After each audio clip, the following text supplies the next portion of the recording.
Ashley Bocanegra was born in the Bronx, one of New York City's 5 boroughs. She was raised by her mother along with her older sister. There is no public information about her father, and it remains unclear whether he was involved in Ashley's life. The family lived modestly but maintained a stable lifestyle. Ashley was outgoing and energetic. She took pride in her appearance and had a strong interest in makeup. From a young age, she enjoyed experimenting with different styles, which made her stand out among her peers. After high school, she did not pursue a specific career path right away. Instead, she worked in retail while trying to figure out her future, but she did not have any firm plans. Around this time, she met a young man with whom she soon developed a serious relationship. They spent a lot of time together, and eventually, Ashley found out she was expecting. The pregnancy was unplanned, but they both decided to embrace this new chapter in their lives and moved in together. In 2014, Ashley gave birth to a son whose name has not been publicly disclosed out of respect for his privacy. The arrival of their son marked a significant shift. Ashley became fully focused on being a mother. Despite being young, her partner stepped up and participated in raising their child. Life in New York City was becoming increasingly challenging, with rising rent and piling daily expenses.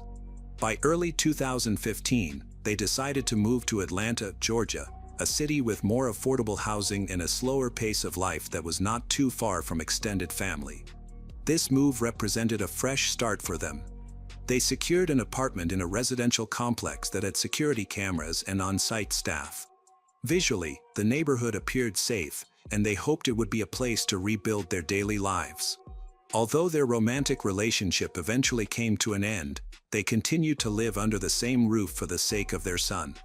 They agreed to keep their personal lives separate until their son was older. Ashley took on most of the household responsibilities and began looking for a stable job. Eventually, she landed a position at a home improvement store, working the night shift. This arrangement allowed her to be at home during the day. It was a tough schedule, but it helped her improve her financial situation. Ashley was working toward creating stability and gradually gaining independence from her former partner, all while maintaining peaceful family dynamics. As Ashley adjusted to the demanding rhythm of overnight work, she became familiar with the store's routine. Most of her shifts took place on weeknights, and she was consistently scheduled with the same group of co-workers. This consistency helped form close-knit working relationships. It was in this environment that she first took notice of Janine Gonzalez. He also worked at the same home improvement store and was usually scheduled on the same nights. Their conversations began with routine work-related questions. Daniel was proactive. He did not shy away from hard tasks and often volunteered for demanding assignments. He came across as calm, polite, and friendly. Although he wasn't pushy, he was often nearby when Ashley needed an extra hand. Over time, they developed a steady rapport. What started as brief exchanges during breaks slowly evolved into real conversations, and Ashley felt at ease around him.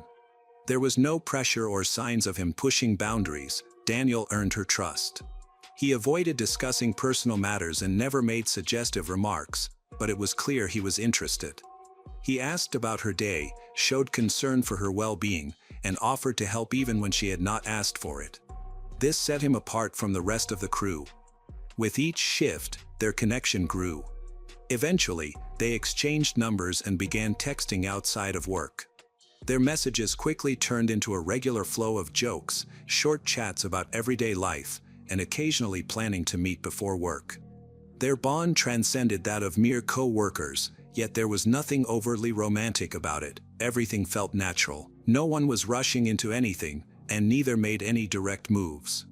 At that time, Ashley was unaware of Daniel's personal life. Neither he nor their co-workers mentioned that he was living with a woman and their children. Daniel never discussed who shared his home. There were no indications that he was in a relationship. In normal conversations, he seemed calm and composed, displaying no signs of stress or complicated domestic issues.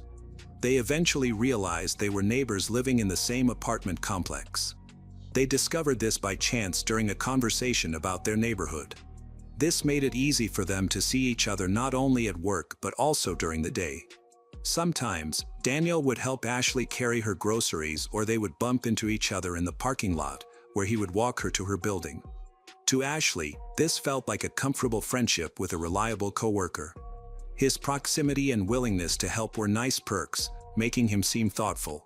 She was unaware of his actual circumstances. At the time of these events, Daniel Gonzalez was a 27-year-old living in Atlanta, Georgia.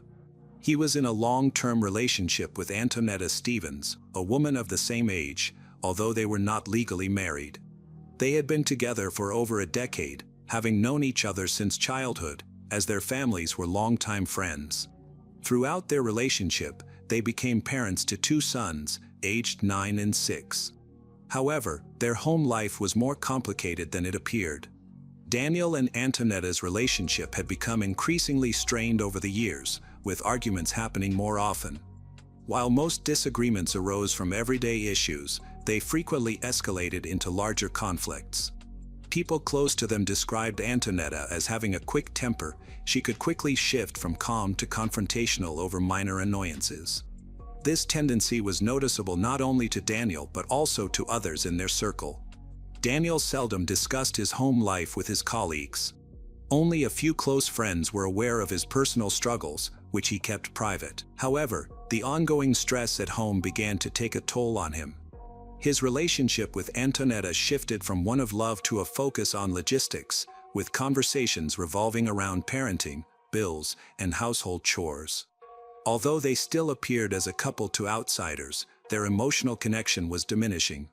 During this time, Daniel's younger sister, Janine Gonzalez, who was 17 and had recently dropped out of school, moved in with them. She lacked a clear direction, needed a new environment to get back on track. Janine quickly bonded with Antonetta due to their shared history, having known each other since childhood and considering each other more like sisters than in-laws. In contrast, Daniel did not have a strong relationship with Janine. The presence of a third adult in the household did not reduce the tension, in fact, it increased it. Janine frequently witnessed the arguments between Daniel and Antonetta. Eventually, she began to take sides, clearly supporting Antonetta. Those familiar with the family noted that Janine openly expressed her belief that Daniel was responsible for the ongoing conflicts. This alliance between Janine and Antonetta only widened the emotional gap in the household, leaving Daniel feeling isolated. By the time Daniel started spending more time with Ashley, he was already feeling disconnected. His partner was irritable, their sons required constant attention, and his sister emotionally sided with Antonetta. The home atmosphere felt strained and unwelcoming. Daniel began spending more time outside of his home, taking extra shifts at work and staying later as a way to avoid conflicts in his life. Although these choices would later impact his decisions, he didn't express any strong desire to change his situation at that time. After a few weeks of talking at work and texting outside of their shifts, Ashley and Daniel started to meet up more often outside of work. Their conversations shifted from casual workplace topics to more personal subjects. They discussed feelings of tiredness, daily routines, and the challenges of parenting. Ashley shared her experiences raising her son, her complicated relationship with her partner, and her hopes of moving out to live independently. Daniel listened closely, he didn't interrupt her, kept the conversation flowing, and engaged with their shared difficulties. He never mentioned that he lived with a partner and 2 sons, nor did he talk about his sister. As Ashley and Daniel's relationship grew stronger, they began spending more time together. Sometimes, they would meet briefly before her shifts, while other times, they would talk outside her building. Over time, Daniel started to stay a bit longer. He would visit in the evenings, help her prepare dinner, and hang out while her son watched TV. This development felt gradual and natural, not sudden. Ashley didn't ask many questions, and Daniel didn't give her any reasons to doubt him. At that point, neither her son nor their coworkers intervened. Ashley enjoyed her independence. Everything appeared harmless from an outside perspective. Back at Daniel's apartment, things were starting to change. Antonetta and Janine began to pay closer attention to his schedule. Daniel was spending more time away from home, which did not escape their notice. Janine, who was usually at home, started to see a pattern. Daniel would leave without telling anyone where he was going and would often return later than expected. Though she didn't know his exact whereabouts, she began to keep track of his comings and goings. Eventually, she shared her concerns with Antonetta, and their suspicions grew. While Antonetta didn't confront Daniel immediately, his behavior made her feel uncomfortable. One day, Janine noticed something that confirmed her suspicions. Daniel was often seen with the same woman in the apartment complex parking lot. Although she didn't know Ashley's name yet, her appearance stuck in Janine's mind. Janine observed their conversations and noticed there were no inappropriate gestures, touching, or flirting, nothing that clearly crossed any boundaries. However, this situation raised her concerns. She didn't jump to conclusions, but from that moment, she started paying more attention. While Ashley viewed these meetings as casual and innocent, the atmosphere in Daniel's apartment became increasingly tense. Antonetta moved beyond just asking questions. She began checking his phone and closely monitoring his behavior. Although she had no solid evidence, the signs were accumulating. As a result, the trust between them began to erode. Ashley remained oblivious to any underlying issues. Daniel frequently visited, offering assistance and chatting about everyday matters, which seemed to strengthen their relationship. However, underneath these casual conversations, subtle changes were occurring.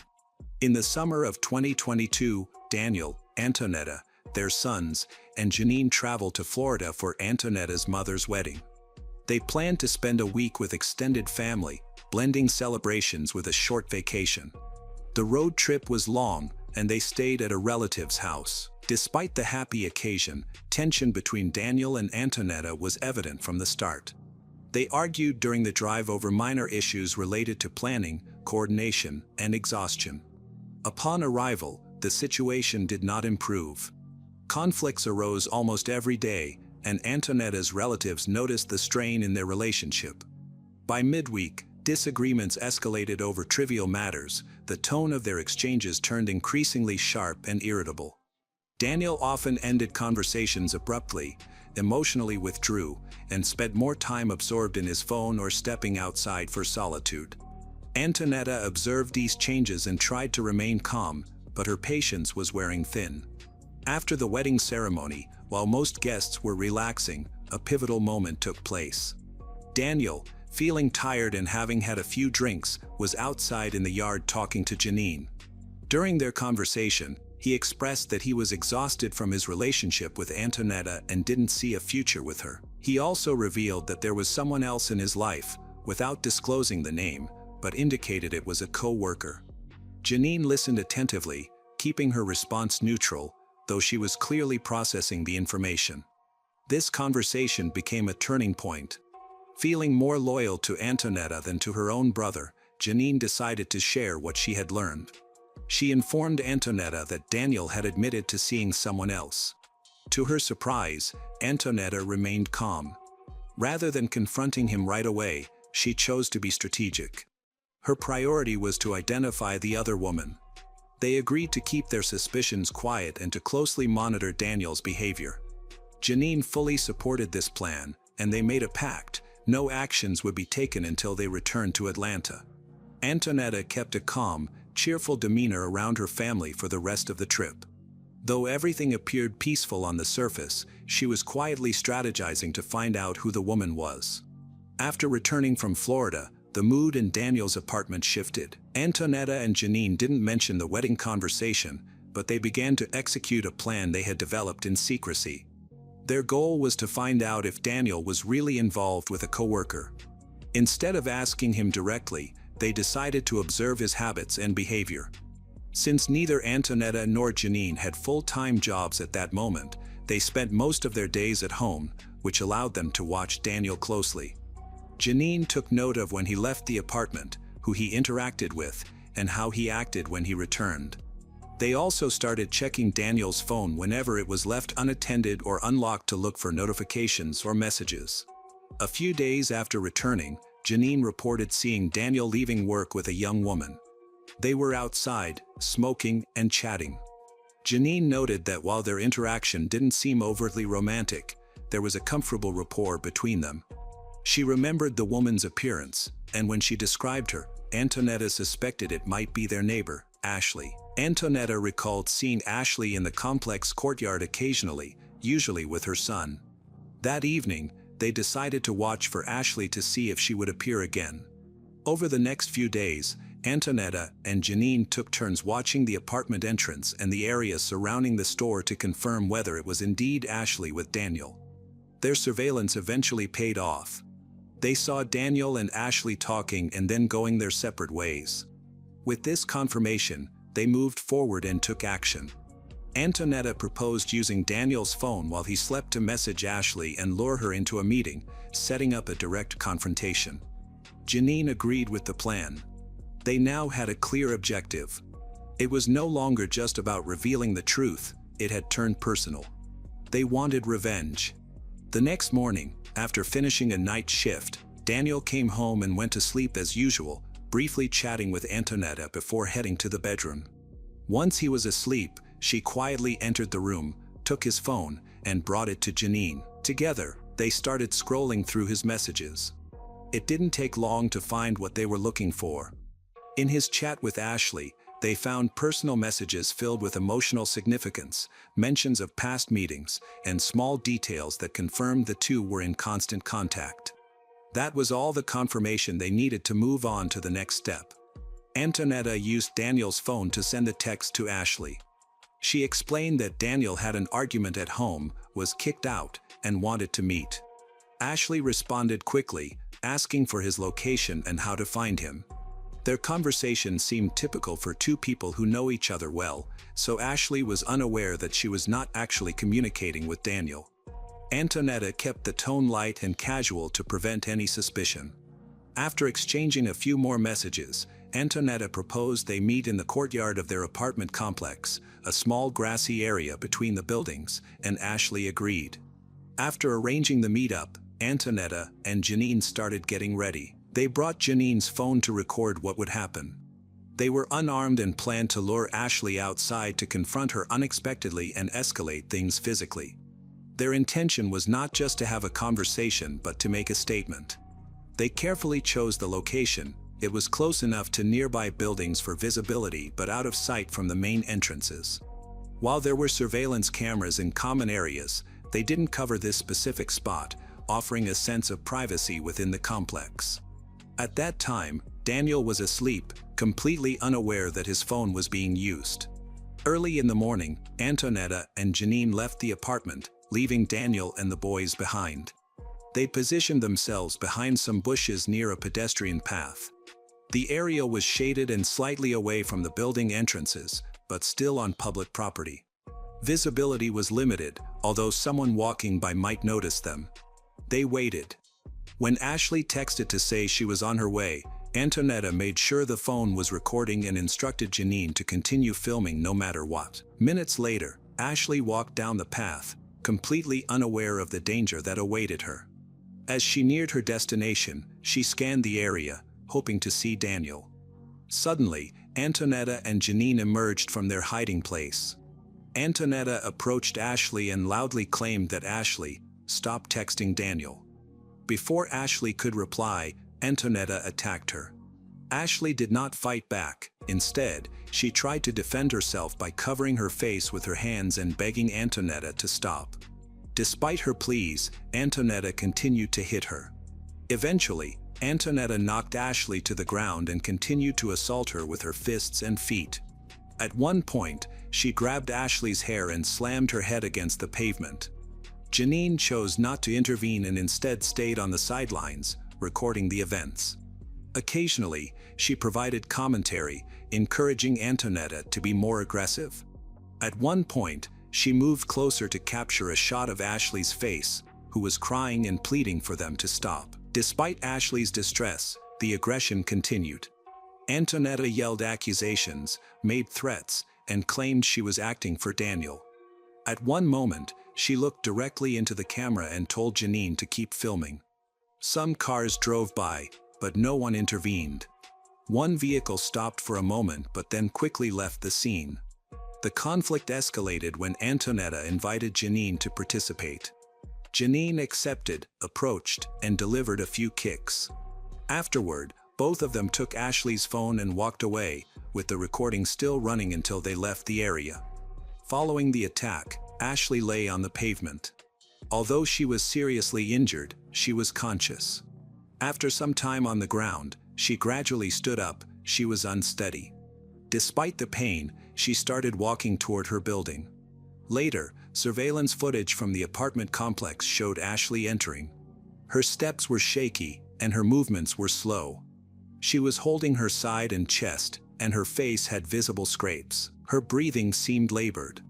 As soon as she reached her floor, Ashley stepped out onto the balcony and leaned against the railing to catch her breath. At that moment, her partner was coming home from his morning run. Upon entering the apartment, he quickly noticed that Ashley looked unwell. She was pale, had swollen lips, and visible cuts on her face. Her breathing was heavy, and she moved slowly. Her clothes were dirty, had some blood on them. Concerned, he asked her what had happened. Ashley responded vaguely, saying she had been attacked by two unfamiliar women but did not provide any names or reasons for the attack. She might have been too frightened or still in shock to explain further. Sensing the seriousness of the situation, her partner helped her sit down and got her some water, but her condition worsened. She struggled to breathe, experienced sharp pain in her side and head. Any movement caused her intense discomfort. A few minutes later, he took her to the nearest hospital. In the emergency room, doctors assessed Ashley's condition and quickly decided to transfer her to intensive care due to its critical nature. Medical staff observed multiple bruises, broken ribs, and potential internal injuries. Additionally, she suffered a head injury.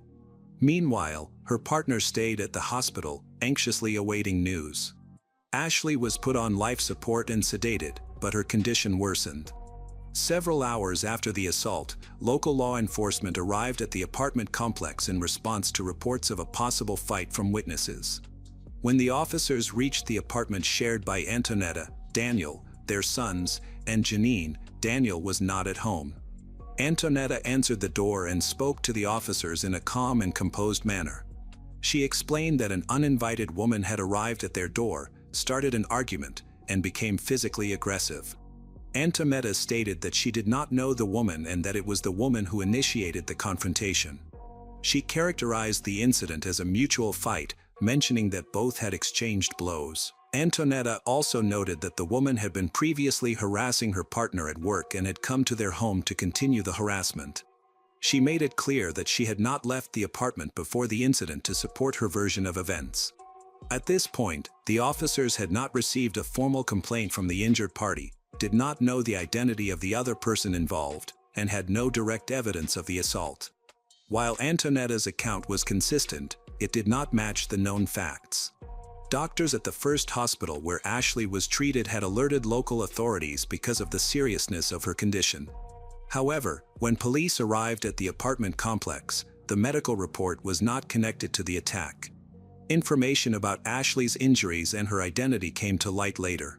The police left the apartment without filing an official report. They only documented a verbal statement. They did not conduct a search or collect phones as evidence, which resulted in the loss of important materials. At this point, Antonetta and Janine were unaware that they would soon be named as official suspects. After the initial examination in the emergency room, doctors suspected Ashley had suffered serious internal injuries. Although she was conscious, she was having difficulty breathing and could barely respond to questions. A CT scan showed multiple severe injuries. Broken ribs punctured her lungs, there was internal bleeding around her liver and abdomen, and she had a significant brain injury with swelling.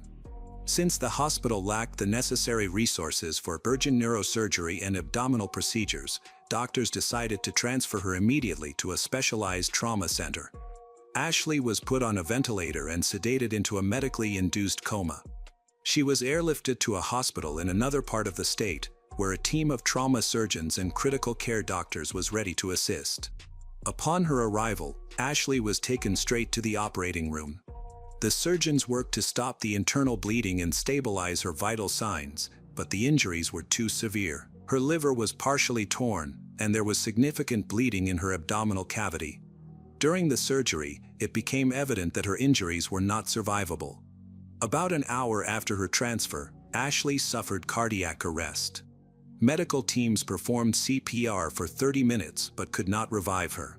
She was pronounced dead early that morning, just a few hours after the incident. While this was happening, hospital staff submitted a report to the local police department stating that a patient showed signs of having been attacked. As Ashley was being moved, this information was relayed to the on-call officer. However, it had not yet been linked to an earlier visit by officers to the complex. Ashley's death changed the legal context of the case. The police department received the hospital's report, which indicated that the situation had turned fatal. Officers quickly connected this update to the previous complaint about a physical altercation and realized that both incidents occurred at the same address. The deceased's last name was verified through medical records and matched with entries associated with the apartment complex. The police leadership decided to send officers back to Antonetta's apartment. By this time, they no longer considered it a simple domestic dispute. The situation was being seen as a potential felony that could result in death. This initiated a formal criminal investigation. Authorities also requested Ashley's complete medical records to assess the severity and nature of her injuries. The initial medical report revealed that her injuries could not have occurred from a minor fight or mutual confrontation. The trauma to her head, chest, and internal organs indicated she had suffered a severe beating. There were multiple blows aimed at vital areas. Additionally, there were no signs of defensive wounds or any indication that she fought back, suggesting that the victim likely did not defend herself during the attack. Following the medical findings, the forensic report, and surveillance footage from the apartment complex, a criminal case was officially opened. After confirming Ashley's death, investigators returned to the complex, arrested Antonetta and Janine. They were taken to the precinct and interviewed separately starting immediately. Antonetta seemed calm but distant during her questioning. She avoided making eye contact, spoke in a low voice, and gave unclear answers. She provided short responses and repeated the same story she had told earlier, that Ashley had come to their home uninvited, started an argument, and threw the first punch. She did not mention any text messages, a pre-arranged meeting, or the use of Daniel's phone. Antonetta maintained that the incident was unplanned and that she acted solely in self-defense. When detectives highlighted discrepancies between her account and the medical evidence, she did not respond. After answering a few more questions, she requested a lawyer and ended the interview. Janine's interrogation took an unexpectedly relaxed turn. She entered the room confidently and spoke freely, showing no signs of nervousness. At times, she even laughed and made sarcastic remarks, behaving more like she was chatting with friends than talking to law enforcement. The detectives mirrored her casual tone and avoided any confrontational approach, which proved effective. Janine began to share details openly about the events, including some information that hadn't been revealed before. She openly explained how Daniel had admitted to seeing someone else, how she had passed that information to Antonetta, and how they devised a plan to message Ashley using Daniel's phone. She also detailed who initially suggested recording the encounter and how they concealed themselves until Ashley arrived. Janine's account of the confrontation was particularly striking. She openly admitted to being physically aggressive, stating that she joined in because she was invited to participate. She even described the incident as amusing. The detectives documented her statements but did not interrupt her. They maintained neutral expressions, allowing her to express herself freely. During the questioning, Janine confirmed that she had recorded the incident on her phone and still had the footage saved. She revealed almost everything Antonetta had tried to hide. Her statements were officially noted. Janine's emotional distance and complete lack of remorse strengthened the evidence that the attack was not only intentional but also planned in advance. After the interviews, investigators obtained search warrants and seized phones from everyone involved, including Janine's. Her phone contained a full video recording of the assault. The footage showed that Ashley did not fight back, and the attacks were carried out methodically with clear intent. The audio also captured mocking remarks, threats, and statements indicating that the attack was premeditated. Daniel's phone showed a message thread where Antonetta pretended to be him to set up the meeting. This was clear proof of the trick used to put Ashley in danger. As a result, Antonetta and Janine were charged with serious crimes, including felony assault and robbery. Their arrests were part of a larger criminal investigation. The charges were explained to them, highlighting the serious legal consequences they faced. Both were arrested without any resistance, but officers closely monitored the situation. Daniel later learned about the events that unfolded. When the arrests took place, he was at work. Officers came to his workplace to inform him of Ashley's death and the charges against Antonetta and Janine. He was heartbroken, having no knowledge of the revenge plan, the impersonation using his phone, or the attack itself. He stated that he could never have predicted that things would turn into such a tragedy. Daniel was asked to provide a formal statement. He confirmed that Ashley had never been a threat to anyone and that their relationship was not a secret. He also mentioned that he had never given his phone to anyone and was unaware of any messages sent from it. His account aligned with the evidence gathered, leading investigators to conclude that he was not involved in the crime. He expressed his willingness to cooperate fully and may be called to testify in court, as the fatal setup was carried out using his digital identity without his knowledge. Both suspects were found guilty and sentenced to 20 years in prison at Arendelle State Prison in Georgia. Janine, who was only 17 at the time, was tried as an adult because of the seriousness of the crime. If she doesn't face any disciplinary issues while in prison, she will be released when she is about 37 years old. The impact of the crime was severe. Ashley's son lost his mother. Custody of the child was awarded to his father, who had been involved in his son's life even after he and Ashley ended their relationship. Now, he has taken on full responsibility, working to create a stable and safe environment for his son amidst the profound loss. Daniel and Antonetta's two sons also experienced the loss of their mother. Since Daniel was not implicated in the crime, he retained custody of the children and continued to raise them on his own. Despite the trauma of losing Ashley and the emotional burden of knowing their mother would be in prison for decades, Daniel remained dedicated to his role as a father.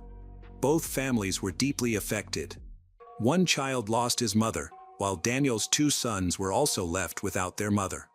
What began as a situation fueled by jealousy and betrayal ended in tragedy, incarceration, and lasting pain for those who were innocent in this situation. The young lives impacted will always feel the effects of a crime they did not commit and will never fully escape from it.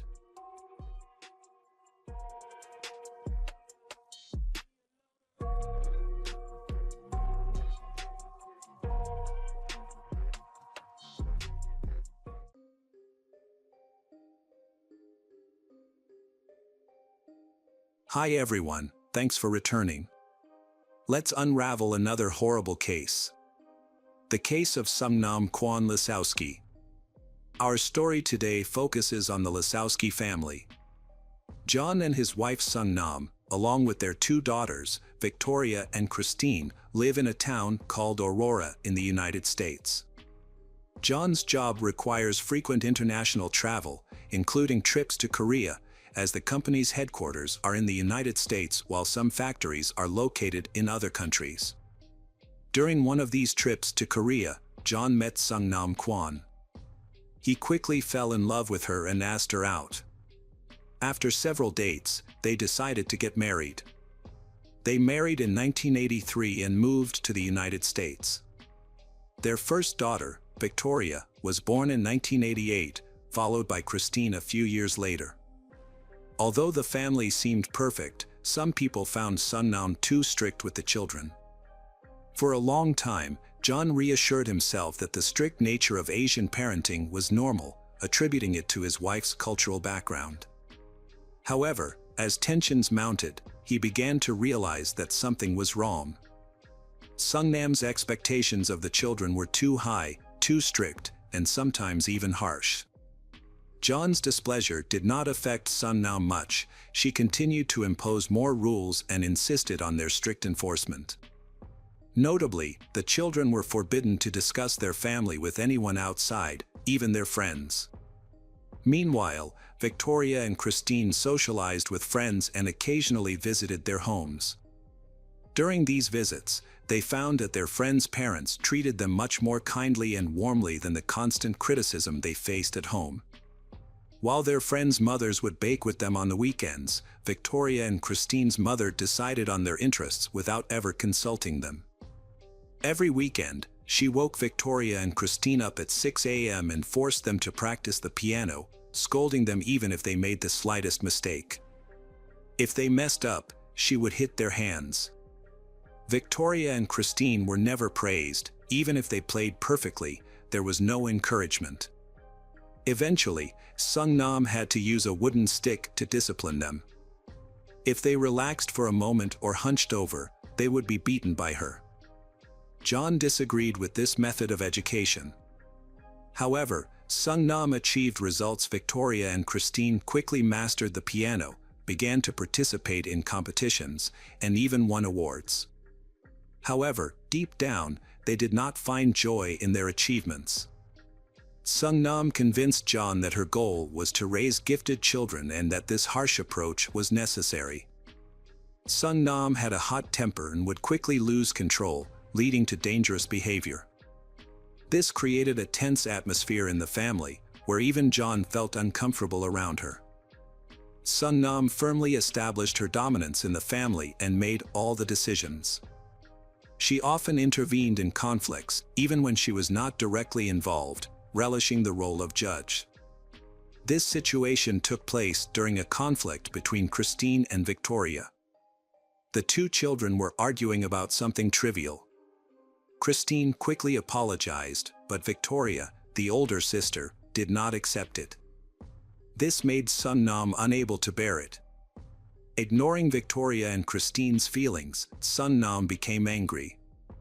She stood up, walked past Victoria, and began to punish Christine. Christine was confused and did not understand why she was being beaten. Sung Nam hit her so violently that Christine's face was left bloody as she slid down the wall, unable to get up.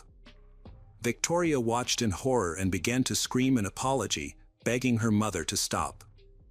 The beating only ceased when Victoria screamed. Sung Nam then turned to Victoria and warned her that if she disobeyed again, Christine would be punished. She made it clear that she would hurt little Christine every time Victoria defied Sung Nam, ensuring that Victoria would feel guilty about it. Many may wonder why John, the father of the children, did not step in to stop his wife and help his daughters. The truth is that John could not influence his wife. He was also the target of her anger. At the time of this incident, John was working late at the office, trying to avoid the increasingly tense atmosphere at home. This distance made it difficult for him to be involved in his children's lives. By the time John realized that the situation had escalated beyond normal limits, it was too late to intervene. While he was at work, his children were suffering from constant abuse at the hands of their mother. She often assaulted them. John was also involved in a number of disturbing incidents. On one occasion, Victoria went to a friend's house after school. There were obvious injuries on her body, and many suspected that something was wrong in her family, but Victoria remained silent. While she was at her friend's house, the phone rang, and Victoria was called home because something had happened. Victoria braced herself and returned to her house. As she approached, she saw her father standing at the door, talking to the police. He had a large, fresh bruise and a cut on his cheek that looked quite frightening. Victoria overheard her father's conversation with the police. He was making excuses, insisting that he had just fallen and that there was nothing to worry about. However, Victoria understood the truth of the situation. It was clear that after the initial violence, her father had tried to confront his wife to protect the children. Unfortunately, he was severely beaten, and Sung Nam even threatened him with a knife. Since then, she had completely dominated the family. John was too afraid to speak up because he feared for his own safety. Sung Nam's violent outbursts were terrifying. All the family members tried to keep their distance from her. John spent more time at work, trying to stay away from home as much as possible. He built a successful career, becoming the director of a telecommunications equipment company, and often traveled for work. Victoria and Christine followed suit, spending more time at school or with friends to avoid being at home. This situation continued until Victoria and Christine entered high school. During this time, the distance between John and Sungnam grew. He began working longer hours, taking extra shifts, and often left the house before everyone else woke up. He would wake up early and come home later than everyone else. Unfortunately, Victoria and Christine could not escape this situation. They were still stuck in a stressful environment with their demanding mother.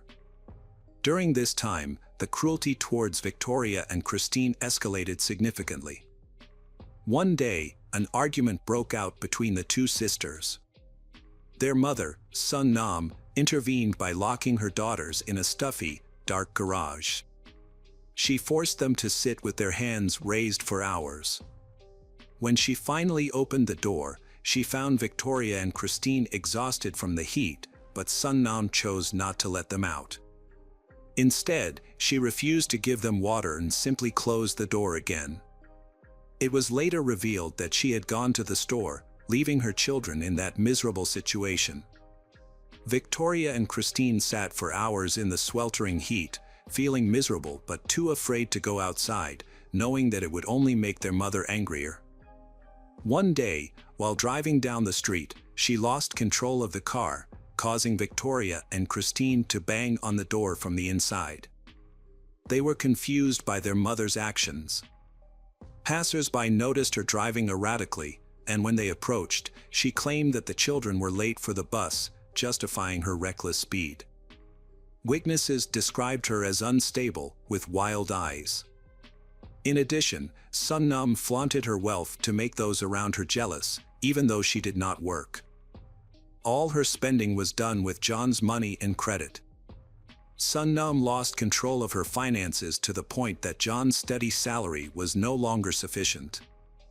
The situation became serious when they faced eviction due to unpaid utility bills and mortgage payments.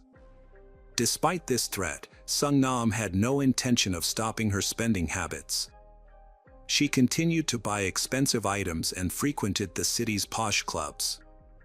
John was unaware of the accumulated debts until it was too late. Sungnam adopted a reckless lifestyle, spending her evenings at clubs while neglecting her children. When the threat of eviction became a reality, John could no longer bear the situation and made accusations against his wife. This caused her to react violently, leading to heated arguments that eventually escalated into physical violence. She hit John several times, forcing him to retreat to avoid hurting her. Despite his efforts to calm her down, she continued to attack him. In response, he grabbed her arm to restrain her until she calmed down, leaving marks on her wrist. Seeing the situation, Sungnam decided to call the police. She claimed that her husband was abusing her. She misrepresented the facts, insisting that John had attacked her and that she had to endure constant verbal abuse and violence from him. Sungnam continued to portray John as abusive and threatening. Finally, Victoria could no longer remain silent and informed the police that her mother had lied. She gave a truthful account of what had happened, as she had witnessed the entire conflict.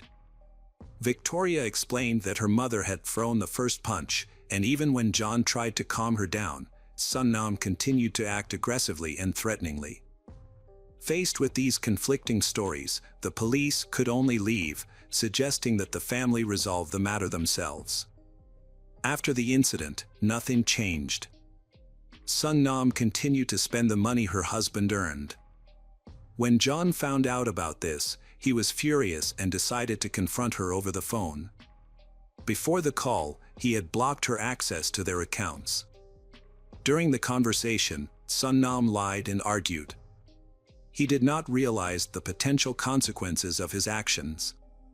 When Sungnam discovered that John had blocked her access to all of their accounts, she stormed into his office with a knife, threatened him, and cornered him.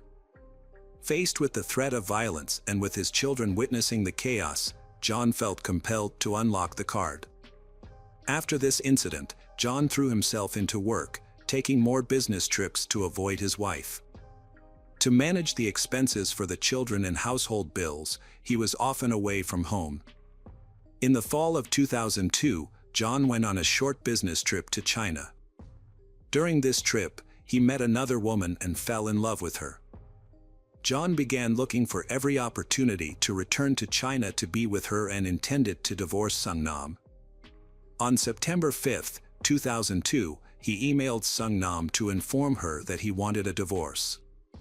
Although he had been struggling to fulfill his responsibilities as a father, he now wanted to take their children to China to be with his new girlfriend.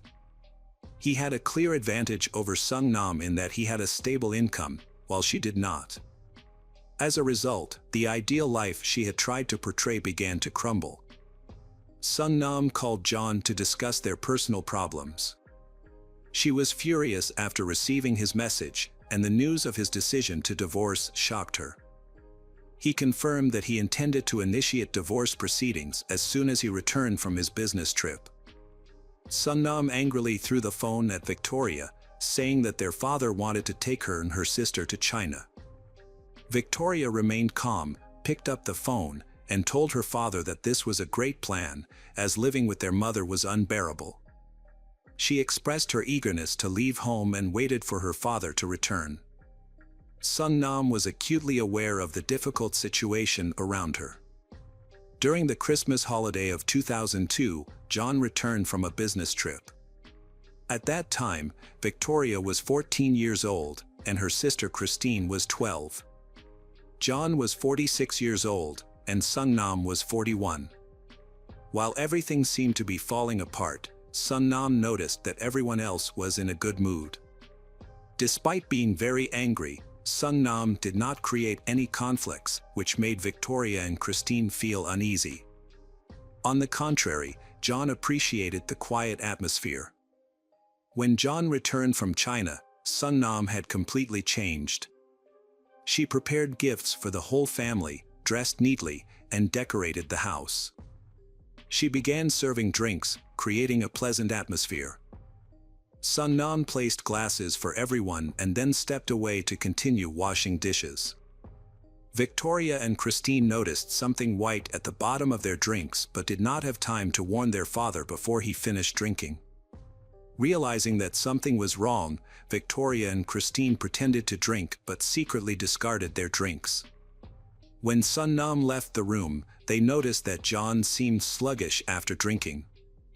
He said he felt tired and went upstairs to sleep. Although Victoria and Christine had only taken a few sips, they also felt weak. They fell asleep until 8 a.m. the next day, December 25, 2002. Christine and Victoria woke up feeling unwell, not remembering how they had gotten to bed, but at first, there was nothing alarming. Victoria suspected that her mother had put sleeping pills in their drinks, although the reason was unclear. She felt relieved to wake up and find herself alive. Victoria and Christine decided to go downstairs to wish everyone a Merry Christmas. However, before they could leave the room, they heard a loud noise from the first floor that sounded like a gunshot. Earlier that morning, Sung Nam had sneaked into John's office, where he was working. She shot him once in the head from behind and then shot him 3 times in the back. Afterward, she went upstairs and stopped at the door. Victoria and Christine were horrified to see her reloading the gun. Sung Nam begged for forgiveness, saying that she had to do it, then pointed the gun at Victoria. There were 7 bullets left in the magazine. Christine, who had been frozen in shock, suddenly regained her composure. Seizing the moment, she grabbed the phone and called the police. Christine could wait for the operator to answer while Sung Nam reloaded. Christine tried to tell the police that there was a shooting in the house and provided the address. Soon, the police heard a series of gunshots as the call continued. Christine had to run away to escape her mother, who was about to shoot her. She ran into Victoria's bedroom just seconds before her mother opened fire. Christine was injured, but against all odds, both she and Victoria survived. She locked the door and waited for rescue, praying that her mother could not get in. Meanwhile, the patrol officers arrived at the house in emergency mode. Within minutes, they parked outside and heard several gunshots from inside, followed by silence. Unsure of what was happening, the officers cautiously entered the house with their weapons drawn. Inside, they first found John, who had been shot multiple times. Sun Nam shot himself behind a locked door, and she is unconscious. They also discovered Victoria and Christine, wounded but fortunately still alive. All three of them were rushed to the hospital. They were seriously injured and needed immediate medical attention. As they began to recover, the police interviewed them to gather information about the shooting. Sun Nam was in worse condition, but Victoria and Christine seemed to have little concern for her. On September 5, 2002, Sun Nam applied for a gun license. It took some time, but by December 17, she had legally obtained a pistol. Over the next week, she practiced target shooting diligently. This preparation suggested that the crime had been planned in advance. Sun Nam confided in her friends about her hatred for her husband and even mentioned her intention to buy a weapon to kill him. However, her friends considered Sun Nam's comments to be expressions of anger and did not believe that she would actually carry out her threat. The attack and Sun Nam's parenting made her friends key witnesses for the prosecution. Their testimony shocked both the jury and the experienced police officers. Sun Nam was sent for a psychiatric evaluation, which determined that she was fit to stand trial.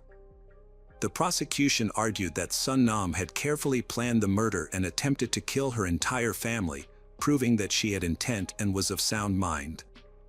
Ultimately, Sun Nam Kwan Lisowski was convicted of premeditated murder and sentenced to life in prison with the possibility of parole after 45 years. Victoria and Christine were sent to live with their aunt and uncle. Throughout her incarceration, Sun Nam continued to misbehave and denied all charges against her. In 2008, Sun Nam confessed to her actions, saying that she could not accept the idea of divorce and was desperate to keep her husband, who had chosen to be with another woman. She admitted that she had tried to harm her children because she could not bear the thought of a stepmother caring for them. Sadly, in 2008, Sun Nam took her own life while in prison.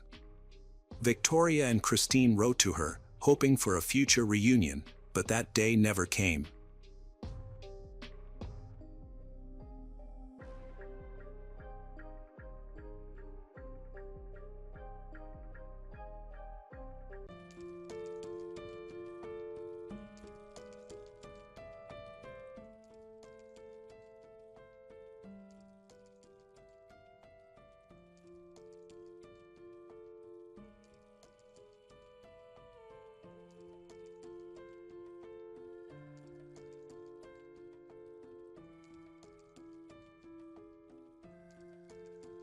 Hello again, true crime fans. We've got another mysterious case to explore. The case of John Sweeney. John Sweeney was born on October 13, 1956. He grew up with an older brother and an older sister. People familiar with John's family described his father as a cruel and controlling man. From an early age, John was subjected to his father's strictness and was often the target of physical punishment. Psychologists later identified these harsh experiences as a major factor contributing to John's challenges as an adult. Despite their difficult living environment, John's family was close-knit and working class. His father instilled values of assertiveness and resilience in his sons. However, his methods were harsh, and he may have passed on his authoritarian attitude toward women to John, teaching him that women should always be submissive. Despite these hardships, John developed a strong passion for painting from an early age. At 15, he dreamed of attending art school, but his family did not support his aspirations. Instead, he studied carpentry and specialized in woodworking. This career path left John with a lingering sense of frustration, as he was unable to pursue his true ambitions and was forced to follow a different path in life. John had problems with the police from an early age. As a teenager, he displayed extremely violent tendencies, which led to a number of disturbing incidents. He frequently exhibited aggressive and violent behavior, often targeting his friends. One reported incident involved John getting into a dangerous fight while in high school at a nearby store where he was buying chips. Despite still being a minor, he picked up an axe and swung it aggressively. Witnesses said that, fortunately, no one was injured in the incident. The reckless teenager faced no serious consequences and was only given a warning by the police. By 1974, John had decided to marry. His wife, Anne Bramley, was his neighbor. Together, John and Anne had 2 children, a son and a daughter. Despite Anne's hopes that marriage and family life would calm him down, John remained ruthless, and nothing seemed to change his erratic nature. John's violent outbursts were especially severe when he was drunk, and revealed that he often harmed her pets to intimidate her in escalated conflicts by throwing bricks through windows, causing significant property damage. He repeatedly accused her of infidelity, even though she was faithful and gave him no reason to suspect her. Ironically, John himself had no qualms about pursuing romantic relationships with other women. According to family acquaintances, John treated his girlfriends as if they were his property. His first wife, Anne, experienced this firsthand. She described John Sweeney as sweet and charming until his mood changed. When this happened, he would focus on small issues, becoming aggressive and cruel. In these moments, he would easily explode and seem to invent reasons to justify his anger when none existed. After enduring this behavior for 5 years, Anne decided to file for divorce in 1979. However, like many manipulators, John tried everything to convince her to reconcile. Surprisingly, his efforts worked, and the couple remarried in 1981. During this time, John was able to control his behavior, leading Anne to believe that he had truly changed. Unfortunately, this did not last. Soon after they remarried, John's aggressive and uncontrollable behavior returned, and domestic violence once again became a regular occurrence. Before their relationship ended, they experienced another violent incident. One evening, John got drunk and attacked Anne. This event led her to make a firm decision to leave him and not attempt to mend the relationship. However, true to the behavior of a manipulator, John did not let go easily. Viewing his wife as his possession, John began stalking her. After Anne moved into a new house, an incident occurred while she was visiting a neighbor in the apartment next door. Through the wall, Anne heard suspicious noises coming from her apartment. She suspected it could either be John with malicious intentions or a burglar breaking in. Both possibilities seemed dangerous. Not wanting to take any chances, Anne called the police. When they arrived, the officers escorted her back to her apartment and searched the premises for any threats. Suddenly, John emerged from the closet, holding clothes in one hand and an axe and a knife in the other. He appeared startled to see the police and claimed he had planned to surprise his ex-wife. However, Anne believed he had brought the weapons with the intent to harm her, possibly even to kill her, as she had finally escaped his control. Unsurprisingly, the police did not believe John's story about the surprise and arrested him. However, he was later released without charges because he had not harmed anyone and was technically in his own apartment. The police only secured a verbal promise from him to stay away from Anne.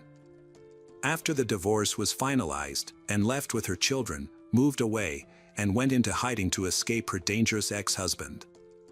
Eventually, John gave up pursuing her. He decided it was time to change his life, leaving the city and embarking on a tour around Europe in hopes of forgetting his troubled past. He began searching for work abroad, believing he could find better opportunities and earn more money. Finding temporary jobs abroad was not difficult for John, but he never stayed in one place for long. He traveled to Germany and France before eventually settling in the Netherlands. Further investigations did not uncover any evidence of assaults on women during these trips. While abroad, John returned to his old habits, searching for a woman he could marry. However, his efforts were unsuccessful, and he was eventually forced to return to his homeland. Interestingly, upon his return, John rediscovered his passion for painting. Experts later analyzed his artwork and attributed its themes to his criminal nature. His paintings were gruesome, often violent and bloody, depicting brutal scenes. However, at the time, they were dismissed as mere works of art. Later, John made a living as a carpenter, taking on repair and construction jobs. He eventually settled in London, where he met Melissa Halstead, a model and photographer. She had hired him to do repairs on a film set.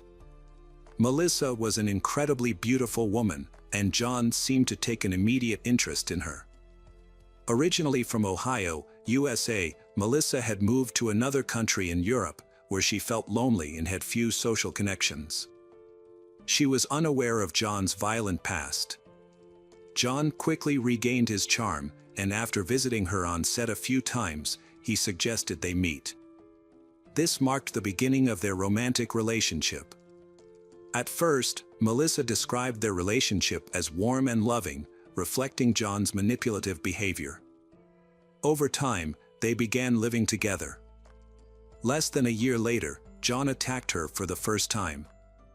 Before this, he had repeatedly broken her self-esteem and cheated on her, leaving her feeling completely hopeless. Her career began to suffer, and her family back in Ohio recognized the toxicity of the relationship.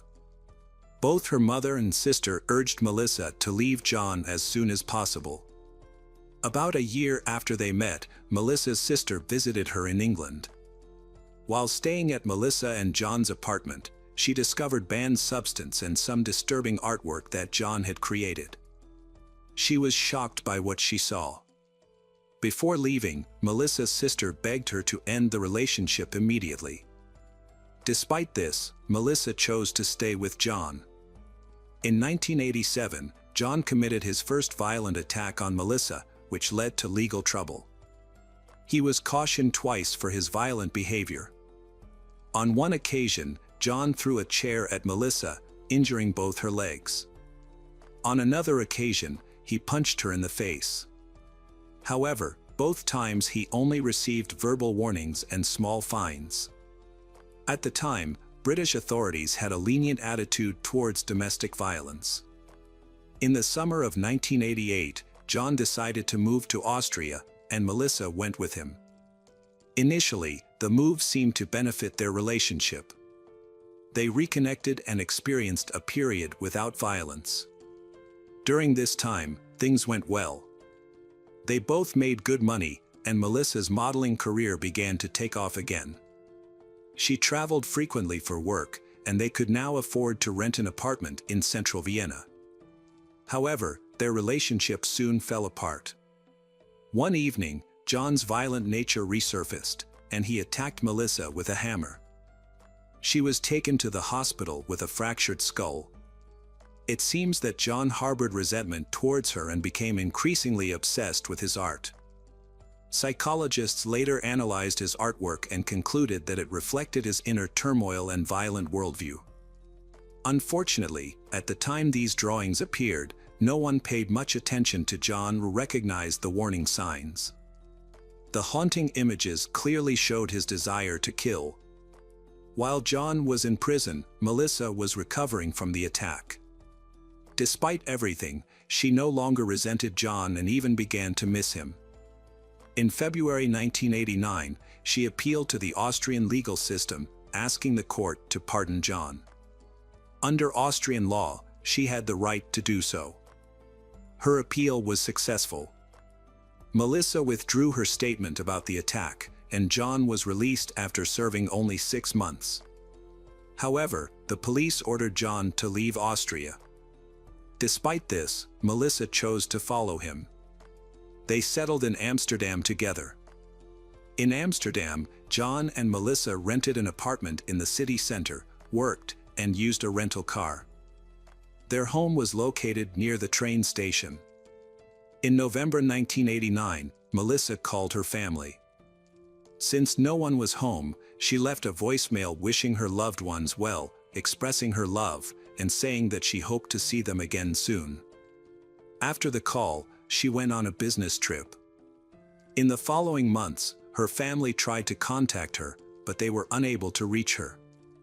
At that time, cell phones were not available, making communication even more difficult. John also ignored all calls from Melissa's family. After a while, Melissa, exhausted by the constant conflicts and abuse from John, decided to end their relationship. She confided in her colleagues at work, telling them that if anything happened to her, it would be because of John. Soon after, she disappeared and was never seen alive again. On May 3, 1990, a passerby in Rotterdam noticed a suspicious bag floating in a canal. Upon inspection, the bag was found to contain body parts, although the head and hands were missing. The witness immediately alerted the police. The brutal nature of the crime became evident when the body was examined. What shocked the police most was that the victim's spine had been broken in half, and evidence suggested she had been subjected to prolonged torture designed to inflict extreme pain. After the murder, the perpetrator placed the body in a large black bag, which was then dumped in the canal. At the same time, Melissa's family grew increasingly worried, as they had not heard from her for months. A missing person report had been filed in Amsterdam, but since the Rotterdam police did not have access to it, they were unable to identify the victim. With no leads, the investigation was eventually closed. The unidentified remains were buried in a public cemetery in Rotterdam in an unmarked grave, and the police remained unaware of the victim's identity. John, the killer, escaped justice. By 1991, John had returned to London alone. He never told anyone about what had happened to Melissa. Her family suspected that John was involved in her disappearance, but there was no evidence to prove it. As a result, John continued his life without facing any consequences. At a local pub, John met Delia Balmer, a 40-year-old nurse. Their meeting was initially accidental, but John quickly used his charm to make her fall in love with him. Delia, feeling lonely, invited him to move into her house. John seized the opportunity, helping her with the housework and earning her trust. During this time, he worked as a carpenter, earning a good income by creating furniture and home furnishings. However, over time, John's true nature began to reveal itself. After nearly 2 years together, in December 1993, Delia realized the extent of John's temper and cruelty. She finally asked him to leave. Surprisingly, he did not argue and agreed to move out. However, he did not truly leave her life. John continued to frequent the same shops and bars as Delia, making sure they crossed paths often. Wherever she went, John seemed to appear, controlling and pursuing her relentlessly. He even attempted to re-enter her apartment. In May 1994, Delia went on a short trip around Europe with a friend. When she returned, John was furious that he had temporarily lost control of her. He tracked her down, tied her to the bed, and threatened her with a weapon, intensifying her fear. To further intimidate her, John told her a disturbing story about his previous girlfriend, Melissa. He confessed to killing Melissa, sitting with her body in his apartment for 3 days, and then disposing of her remains by dumping them in a canal in another city. Delia realized she was now trapped with a crazed killer. John demanded her complete obedience, warning her that if she did not comply, she would suffer the same fate as Melissa. Delia endured a week of abuse. During this time, she was repeatedly beaten, assaulted, and threatened with a weapon before finally being released in the summer of 1994. In July, Delia sought refuge at a shelter and reported the abuse to the police. She even showed them John Sweeney's disturbing drawings. However, the police dismissed her concerns, calling them a joke and accusing her of exaggeration. In early November, John left the apartment, and Delia took the opportunity to change the locks. When he returned on November 11th and discovered what she had done, he became furious. Despite locking the door, he managed to break in and attack Delia. The next day, Delia fled to the police station again. The officers escorted her back home, but John had disappeared. However, another attack occurred the following day. This time, Delia's neighbors and friends called the police. The officers arrived just in time, as John was inside the apartment with Delia. She ran out to meet the police, crying and terrified. During a search of the apartment, the police discovered a bag in the bathroom that John had brought with him. Inside the bag were rubber gloves, a mask, some rope, and surgical instruments, items that could be used by a murderer. Despite this alarming discovery, the police dismissed its significance. John was arrested and held for a week before being released on the condition that he return to his parents' home, 300 kilometers away from Delia. This distance was considered safe. But on December 22nd, John violated the terms of his bail by going to Delia's house in the evening. That night, Delia, feeling nervous, used a brick to block the basement door before going downstairs to put her bike away. She kept glancing around cautiously, afraid that John might be nearby. When she turned around, she saw John's familiar face staring at her. Suddenly, he pulled out an axe and swung it at her. She tried to defend herself with a knife, trying to cut his palm. Enraged, John grabbed the knife and attacked her. Delia screamed in pain and desperately used her bike as a shield against his repeated attacks. The commotion attracted the attention of neighbors. A man rushed to help, wielding a baseball bat and confronting John to protect Delia. John struck the neighbor several times before fleeing the scene. Delia was then taken to the hospital in critical condition, where she underwent several emergency operations that ultimately saved her life. The police began pursuing John Sweeney, who had fled. Despite their efforts, he evaded capture and escaped the UK. He remained in hiding for the next 6 years until he returned to the UK in 2000. To avoid detection, he used a false identity. John was highly skilled at altering his appearance, which made it easy for him to avoid detection. He quickly found work on construction sites and often used different fake names to remain unnoticed. After returning to his hometown, he met Paula Fields. Like John's other victims, Paula was lonely and vulnerable. Since they both came from the same area, John was able to establish a relationship with her quickly. Paula had spent most of her life on the streets. It was surprising that John managed to deceive her, as people like Paula, hardened by street life, were often very adept at reading others and recognizing manipulators or abusers. However, John Sweeney was such a skilled manipulator that he succeeded in fooling even someone like her. At first, their relationship seemed calm and romantic, but over time, John began to show signs of dissatisfaction. His frustration escalated into aggression and hostility. In December, John Sweeney committed a brutal crime. He killed Paula, and after handling the body, he placed the parts in separate bags. He disposed of the bags in the London Canal. On February 19, 2001, boys fishing in the canal discovered one of the bags containing Paula's body parts. They immediately contacted the police, who later recovered 5 more bags containing other parts of her remains. Advances in DNA technology helped identify the victim as Paula Fields and revealed a suspicious boyfriend.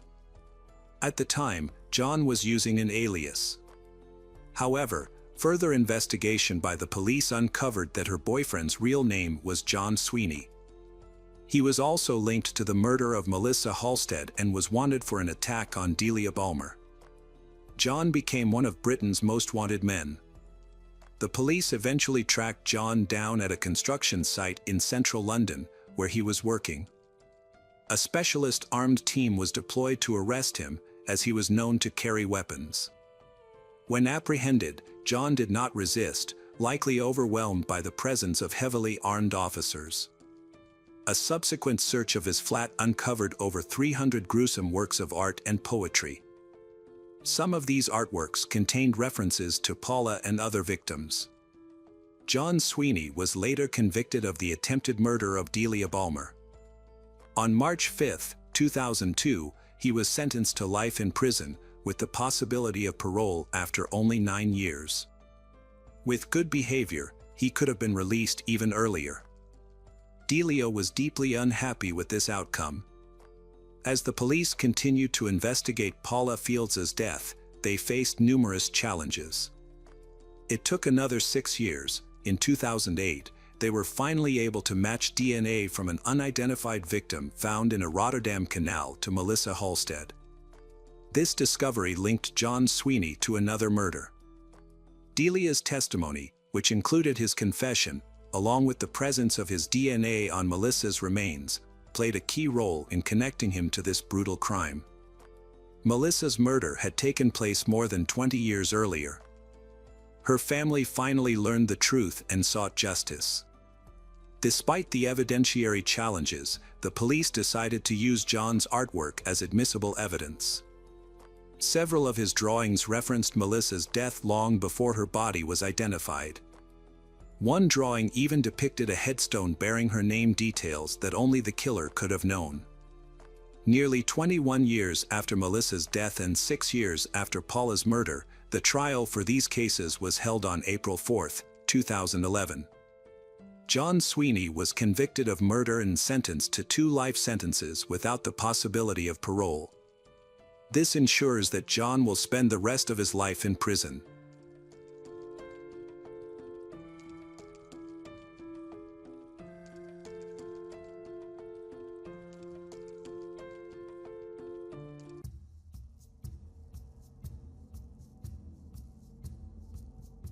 Hello again, true crime fans. We've got another mysterious case to explore. The case of Graziella Monsi. The Monsi family had an 8-year-old daughter named Graziella Monsi, their only child and a long-awaited member of the family. They are businessmen who cater to tourists and have owned a shop for about 10 years where they sell nuts and dried fruits on the street leading to Castel del Monte. Their shop's prime location brought them steady and substantial income. Despite her young age, Graziella often helped her parents with the business, which made the family proud. Since childhood, she had been involved in their work, bringing energy and enthusiasm to the shop. The location was a bustling tourist area with a constant flow of customers, and her help was invaluable during busy times. Her cheerful and active nature left a lasting impression on customers who shopped there. One Saturday, a peak day for tourists, the Monsi family was hard at work, as weekends were typically their busiest. Graziella's grandfather often helped behind the counter during such busy periods, and she eagerly accompanied him to run small errands. That day, a large number of people came to Castel del Monte, keeping her grandfather busy at the stall, unable to step away. By evening, he grew tired and asked Graziella to go to the nearby fountain to fill a bottle with water. She happily agreed and left for the fountain, just a 5-minute walk away. However, her grandfather soon began to worry when she didn't return promptly. Graziella's grandfather comforted himself by thinking she might have met someone she knew and gotten distracted. However, after more than 20 minutes had passed and she still hadn't returned, he realized something was wrong. Worried, he walked to the fountain to check what might have delayed her. He was astonished to find Graziella nowhere to be seen, either on the road or near the fountain. He searched all the nearby streets carefully but couldn't locate her. Her disappearance seemed suspicious. The grandfather went back to the shop, hoping she might have returned through a different route, but she wasn't there. Roughly half an hour after she vanished, he informed her parents. Together, they began calling her friends and acquaintances, hoping someone had seen her. Sadly, no one they contacted had any information. Meanwhile, Monsi's entire family and some close friends gathered at the square near the store and began organizing a search. Less than an hour after Graziella vanished, the adults and teenagers divided into groups to search for her. The commotion caught the attention of passers-by and some tourists, prompting several volunteers to join the search effort. The Monsi family carried a photo of Graziella, asking anyone they encountered if they had seen her. A few people mentioned seeing a girl who looked like her earlier in the afternoon, but nobody knew where she might be or what had happened.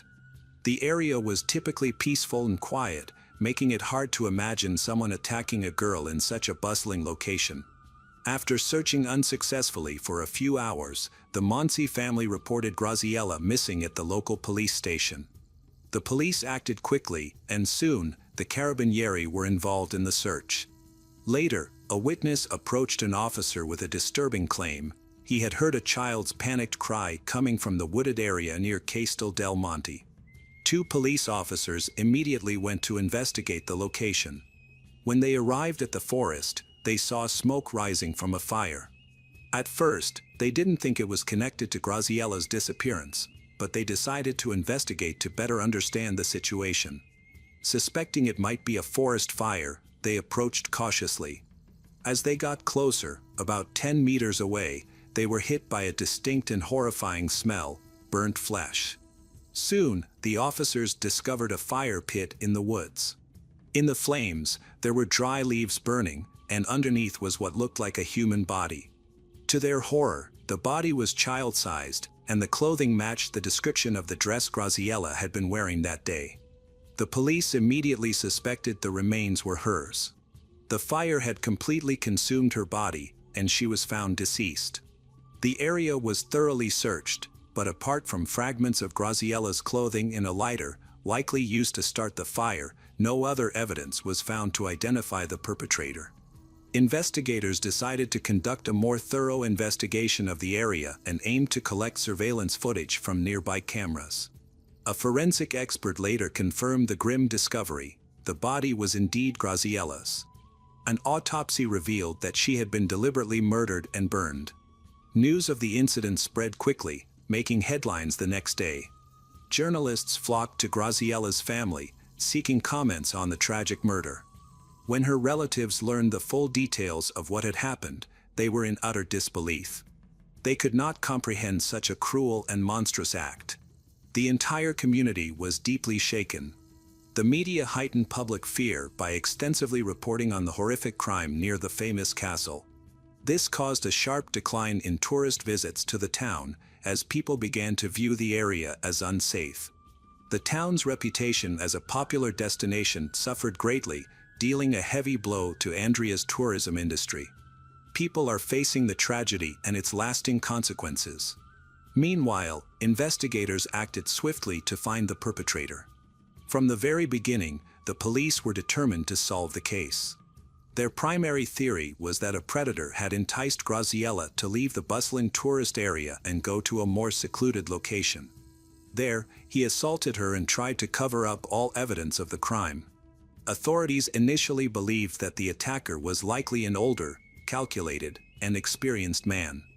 They began their investigation by reviewing a list of known criminals in the area who had criminal records related to abuse. However, as the case unfolded, this theory lost credibility. Investigators also considered the possibility that the perpetrator was a tourist who randomly targeted victims, including Graziella. To explore this, they analyzed tourist movements, but this idea also seemed increasingly improbable over time. As police interviewed witnesses, friends, and acquaintances of the Graziella family, one name kept coming up: Pasquale Tortora. He was a 20-year-old local man who worked illegally as a parking attendant on the same street as the Graziella family shop. Many people had noticed that since Graziella started working at the store, Pasquale had been observing her in a strange and unsettling way. Several individuals mentioned this, and their observations raised suspicions. When the police questioned Pasquale's friends, the concerns deepened. Some of his acquaintances had even joked that he seemed attracted to the 8-year-old girl. However, in the current situation, what had once been considered a harmless joke now carried a much darker implication. Could Pasquale have been a predator obsessed with Graziella? His family firmly denied this possibility, pointing out that he was raised in a respectable household and had no prior trouble with the law, at least, not until the tragic evening near Castel del Monte. However, despite his family's claims, Pasquale quickly became the main suspect. Investigators grew more suspicious after meeting with him. His t-shirt showed suspicious dark red stains, and his clothing was marked with dirt, as if he had been crawling or struggling on the ground.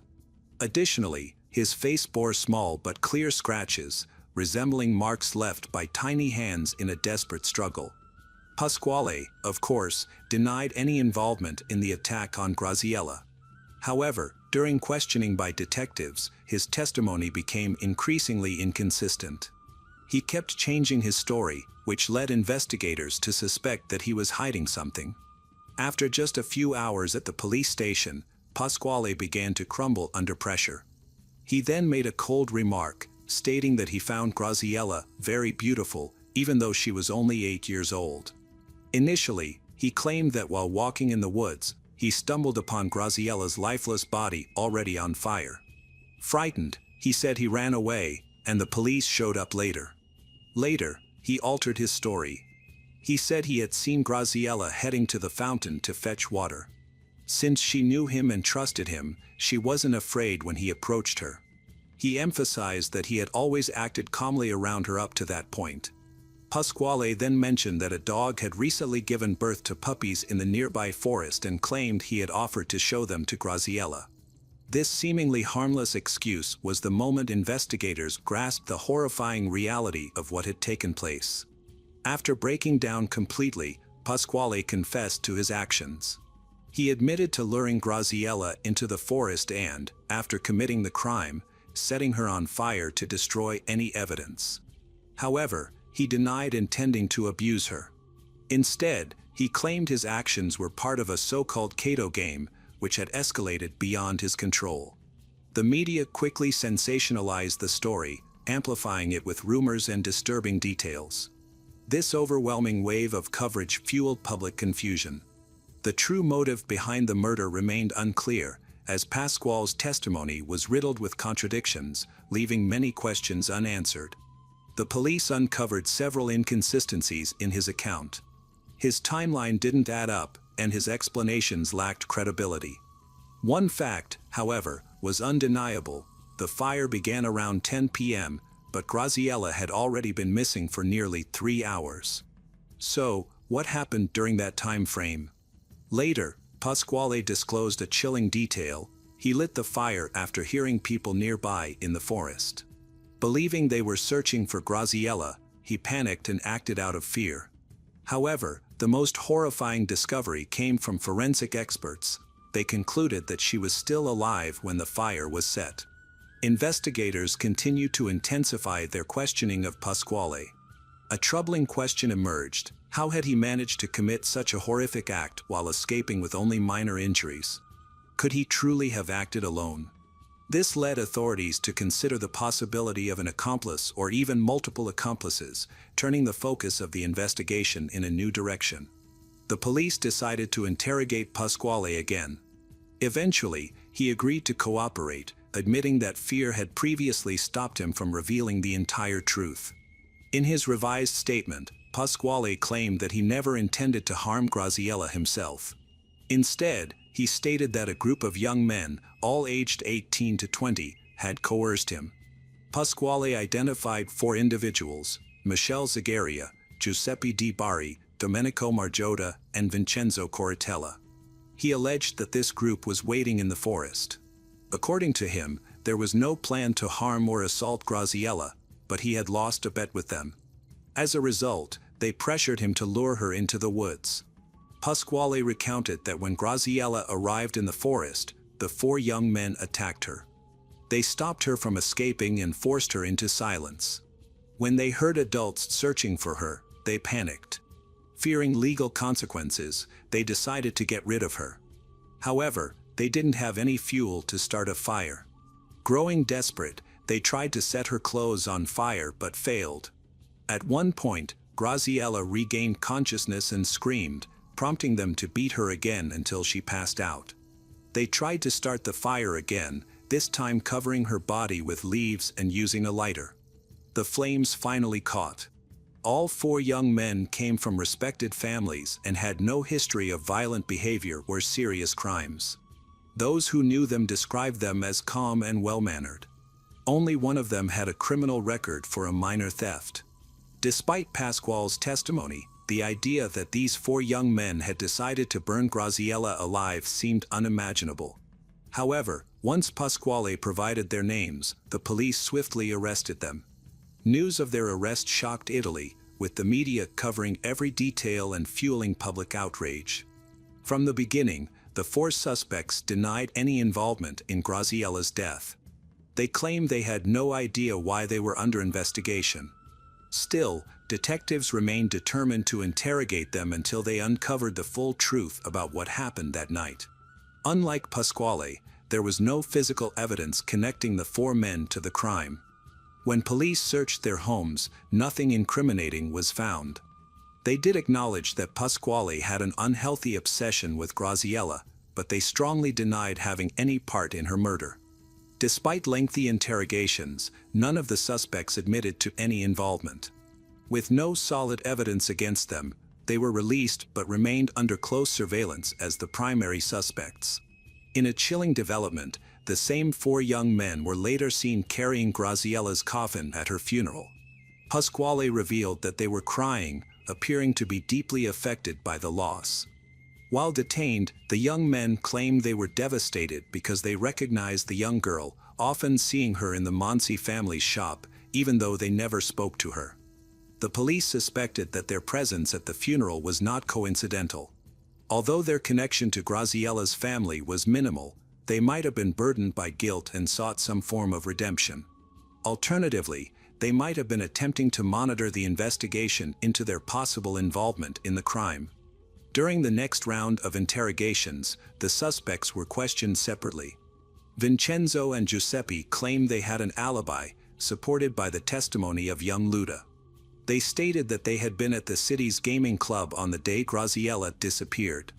Meanwhile, Michelle and Domenico refused to cooperate with the investigation, declined to answer questions, and demanded lawyers, which only heightened police suspicion. The detectives proceeded to verify Vincenzo and Giuseppe's alibi by visiting the gaming club. While their presence at the club was confirmed, they left after about an hour and were unable to account for their whereabouts afterward. As a result, investigators couldn't rule out their involvement in Graziella's torture. Unexpectedly, Michelle and Domenico confessed to the crime, largely corroborating Pasquale's account. According to their confession, the group invited them to the forest that evening, saying they wanted to play with fire. When Michelle and Domenico arrived, the others were already present. Pasquale was assigned to lure a victim and chose Graziella, a girl who, according to their friends, made him feel uneasy but seemed like an easy target. Pasquale later confirmed that he had discovered Graziella by the fountain while she was fetching water. He lured her by inviting her to see puppies that had recently been born in the nearby forest. Graziella, trusting and unsuspecting, did not imagine that this could lead to harm and agreed out of curiosity. Pasquale deceived and coaxed Graziella into following him. Since Graziella loved animals, she was eager to see the puppies, especially because Pasquale was someone she knew and trusted. She never expected such a cruel betrayal. The wooded area where the ambush was planned was nearby, about a 15 to 20-minute walk from where he first approached her. By then, her grandfather would have already begun searching for her. When they reached the location, Michelle, Giuseppe, Domenico, and Vincenzo jumped out from their hiding spots. Graziella was terrified. In that moment, she likely realized she had been trapped, but it was too late. She had no way to defend herself. While mildly intoxicated, the perpetrators continued drinking and seemed to take amusement in Graziella's fear. According to their later confessions, they claimed they didn't plan to assault her but merely wanted to torment and mock her, taking advantage of her vulnerability. Graziella was so frightened that she went into a state of shock. During the incident, their group accidentally caused Graziella to fall and hit her head against a stone. Initially, the group claimed they did not plan to imprison her. Their intention was to restrain her to scare her further, but she collapsed and lost consciousness. Believing she was dead, they panicked, fearing that she was already being searched for. Likely due to alcohol intoxication clouding their judgment, they decided to destroy all evidence of what had occurred. They thought setting a fire would accomplish this. Some claims by the suspects were partially supported by evidence. For instance, the forensic examination did not conclusively reveal any signs of abuse. Graziella was discovered wearing underwear. The condition of the remains was poor due to severe burns, which made it impossible to confirm or rule out abuse. The Carabinieri suspected that fire might have destroyed evidence, as hoped by the group. At the time, Michelle, Giuseppe, Domenico, and Vincenzo continued to insist that the incident had been accidental. The court finally decided the fate of the juvenile offenders. Vincenzo and Giuseppe confessed that they had gone to the forest because Pasquale invited them, unaware of what playing with fire meant. They claimed they were unwittingly drawn into something far more sinister. According to their testimony, they were horrified by what transpired and quickly left, not wanting to remain at the scene. However, they failed to realize that this dangerous situation would ultimately lead to police intervention. Their actions were driven by fear, either of the other participants or of the legal consequences they could face if accused of taking part. Despite inconsistencies in the group's accounts, the trial concluded with Pasquale Tortora receiving the lightest sentence, 30 years in prison. This was due to two key factors. First, he was the only member who cooperated voluntarily with the investigation. Second, despite extensive tests conducted by investigators, the evidence consistently showed that Pasquale was not the one who set Graziella's body on fire, although he actively participated in the abuse. Investigators concluded that the four criminals, Michelle, Giuseppe, Domenico, and Vincenzo, were responsible for dumping the body, and they imposed severe punishment on them. Convicted of kidnapping, child abuse, and premeditated murder, they received life sentences in solitary confinement. This meant they would remain in prison for the rest of their lives without interaction with other inmates. During the reading of the verdict, Graziella's mother fainted and had to be assisted by her husband. At the same time, tensions erupted among the defendants' families, resulting in arguments. Graziella's relatives expressed satisfaction with the sentences, believing them to be justified, except in the case of Pasquale, who they felt had been punished too lightly for luring their child into the woods and sealing her tragic fate. The court's severe ruling angered Vincenzo and Giuseppe, both of whom maintained their innocence adamantly. Their fervent claims gained them some supporters who believed their protestations, but this did not lead to a successful appeal.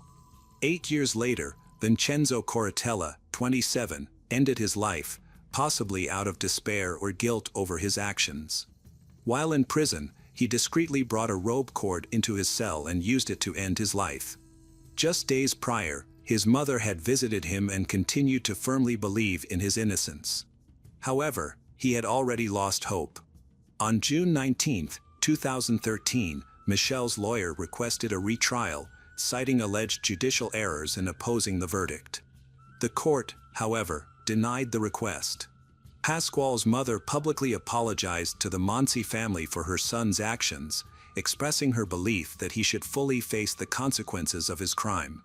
Despite this, Graziella's mother rejected the apology. She responded firmly, stating that Pasquale should experience the same pain their daughter had endured. She held the belief that if he had not led Graziella into the forest, their daughter would still be alive. As a result, Graziella's parents primarily blamed Pasquale for their loss. Graziella Monsi's name remains etched in memory across Italy.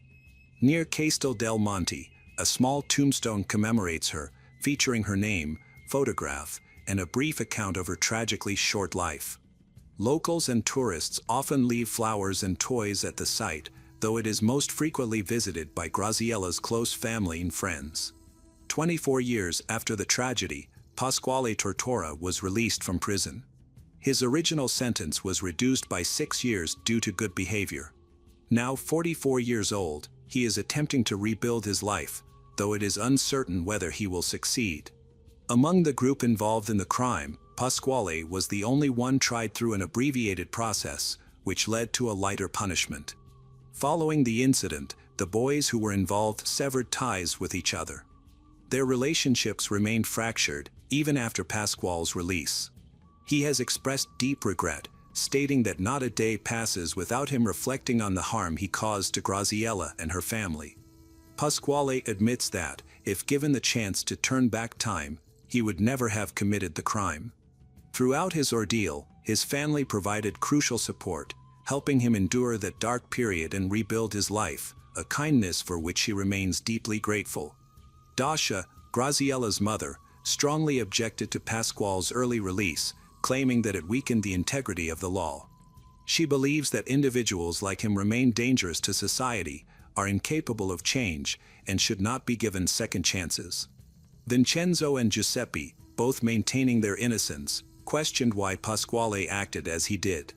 Vincenzo tragically died, leaving behind a suicide note in which he insisted on his innocence and expressed anger at the injustice he had endured.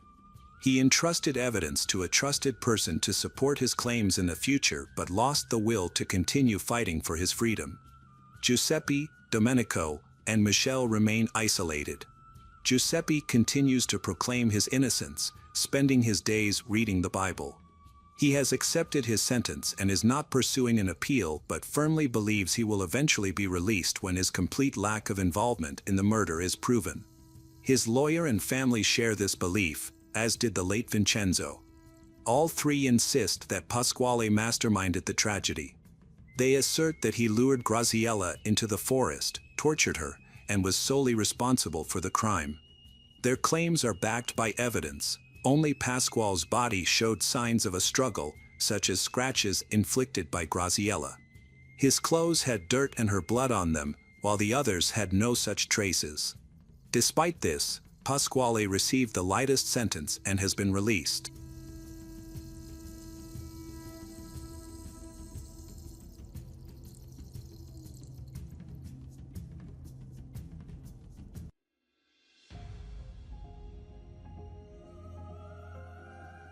Hello everyone, today we will learn about another case.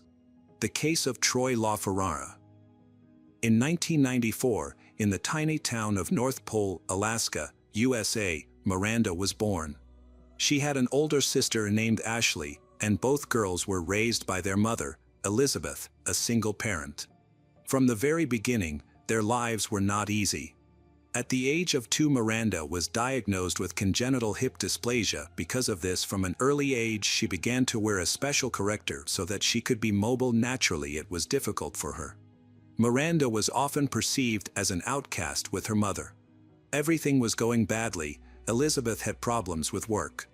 During this tough time, her brother-in-law, Richard, became a source of support. He was a serviceman and seemed like a decent person. He frequently visited her home, and he sometimes even looked after the children. However, as it later turned out, his intentions were much darker. When Miranda and Ashley turned 5 and 6 years old, respectively, Richard abused the girls. He convinced them not to tell anyone about what had happened. Only a few years later, the eldest daughter found the strength to overcome her fear and speak about the abuse. It was then that Elizabeth reported the matter to the police. When officers came to search Richard's house, they found a diary detailing all the abuse he had inflicted on the girls. He was sentenced to 10 years in prison but was released after just 6 years for good behavior. This was his first criminal offense, which contributed to his early release. By the time Miranda and Ashley turned 9 and 10 years old, respectively, they were grappling with the psychological trauma inflicted by Richard. When Elizabeth and her children learned that he would be released, it was a tremendous shock. They decided to move to another city. During this period, their situation worsened. Financial difficulties increased, and they felt betrayed by someone they had trusted. All of this became a significant burden. In their hometown, there was nothing that held them back. Living in proximity to such a threat was unbearable. Miranda hoped for a fresh start with the move, but it did not help her cope with the psychological trauma she had endured. By the age of 12, she began to exhibit rebellious behavior, associating with a group of older, dysfunctional teenagers. They engaged in substance abuse and excessive drinking. In her quest to fit in with this group, Miranda also began to indulge in these harmful behaviors. During this period, she met a man who was 24 years old at the time and had a bad reputation. Unfortunately, Miranda seemed to have always attracted such trouble. She became part of a group of teenagers with unconventional interests. They referred to themselves as a satanic group. Most people considered them gloomy and dangerous. Although Miranda wasn't an official member, she clearly participated in activities because of him, who persuaded her to join in some rituals, after which her soul seemingly belonged to him. When Miranda finally told her mother about what had happened, Elizabeth tried to sever all her daughter's ties with this unhealthy group. Unfortunately, this did not help. She began to run away frequently, developed an addiction to hard substances, and her school performance deteriorated significantly, as did her relationships with classmates. She became very aggressive and often instigated fights. The situation continued to worsen, and Elizabeth struggled with similar addictions. Miranda's biological father intervened. As far as is known, this was the only significant impact he had on her life. At his insistence, Miranda was placed in a clinic where she received help to combat the consequences of her experiences. She was prescribed medications and diagnosed with mental disorders. Unfortunately, this was of little help. According to people who were well acquainted with the dysfunctional family, by the age of 16, Miranda decided to drop out of school. At the same time, she immersed herself in wild parties with her troubled peers.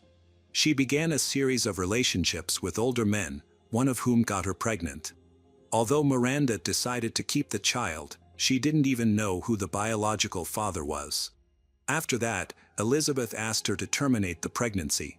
Meanwhile, relations with her family deteriorated to an extreme point. Ashley could no longer watch her mother and sister turn into addicts. She felt forced to leave home, resulting in Miranda losing her only support. By this time, after Elizabeth's overdose, social services decided to take Miranda away from Elizabeth. She is destined to be in a new family in a small town called Dan in North Carolina. It was here that Miranda met a 20-year-old man named Alit Barber. By this time, Miranda was 17, and Alit was engaged to a girl who was expecting a child with him. This girl later turned out to be another underage student. A love triangle formed around Alit, who had 2 pregnant girls at once. The children were born about a month and a half apart.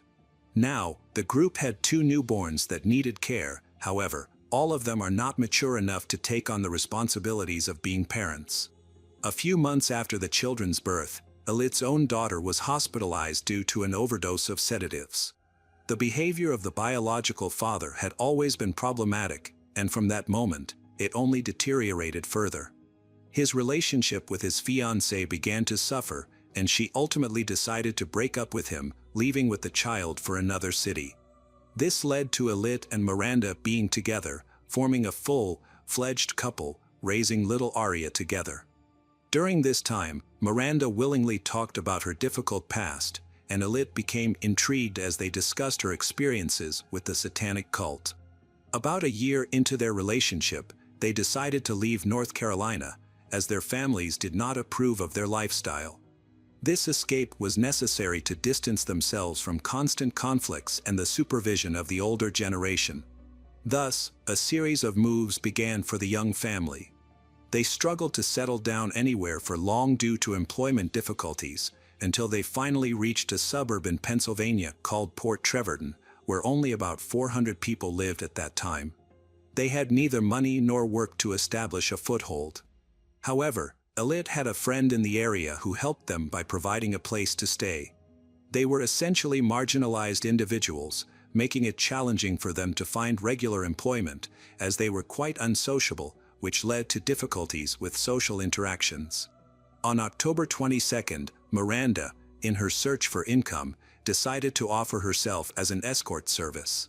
She emphasized in her advertisement that she was not willing to provide intimate services but was available for companionship and to accompany men to various events. Outwardly, she seemed quite pleasant, and she met several men for $80, engaging in conversations but without intimate contact. It is difficult to say for sure whether she truly adhered to the boundaries she set. In one such encounter, she met a man named Troy LaFerrara, a 42-year-old married man who had been a decent family man and church member for decades. Upon seeing Miranda's advertisement, he became immediately interested. When he called Miranda, he offered a different type of service, not just companionship, which angered her. She refused his proposal, pointing out what she had written in her ad. After some time, however, disturbing thoughts began to plague her mind. Miranda and Alit realized they were dealing with a rather wealthy man since he had made a very generous financial offer.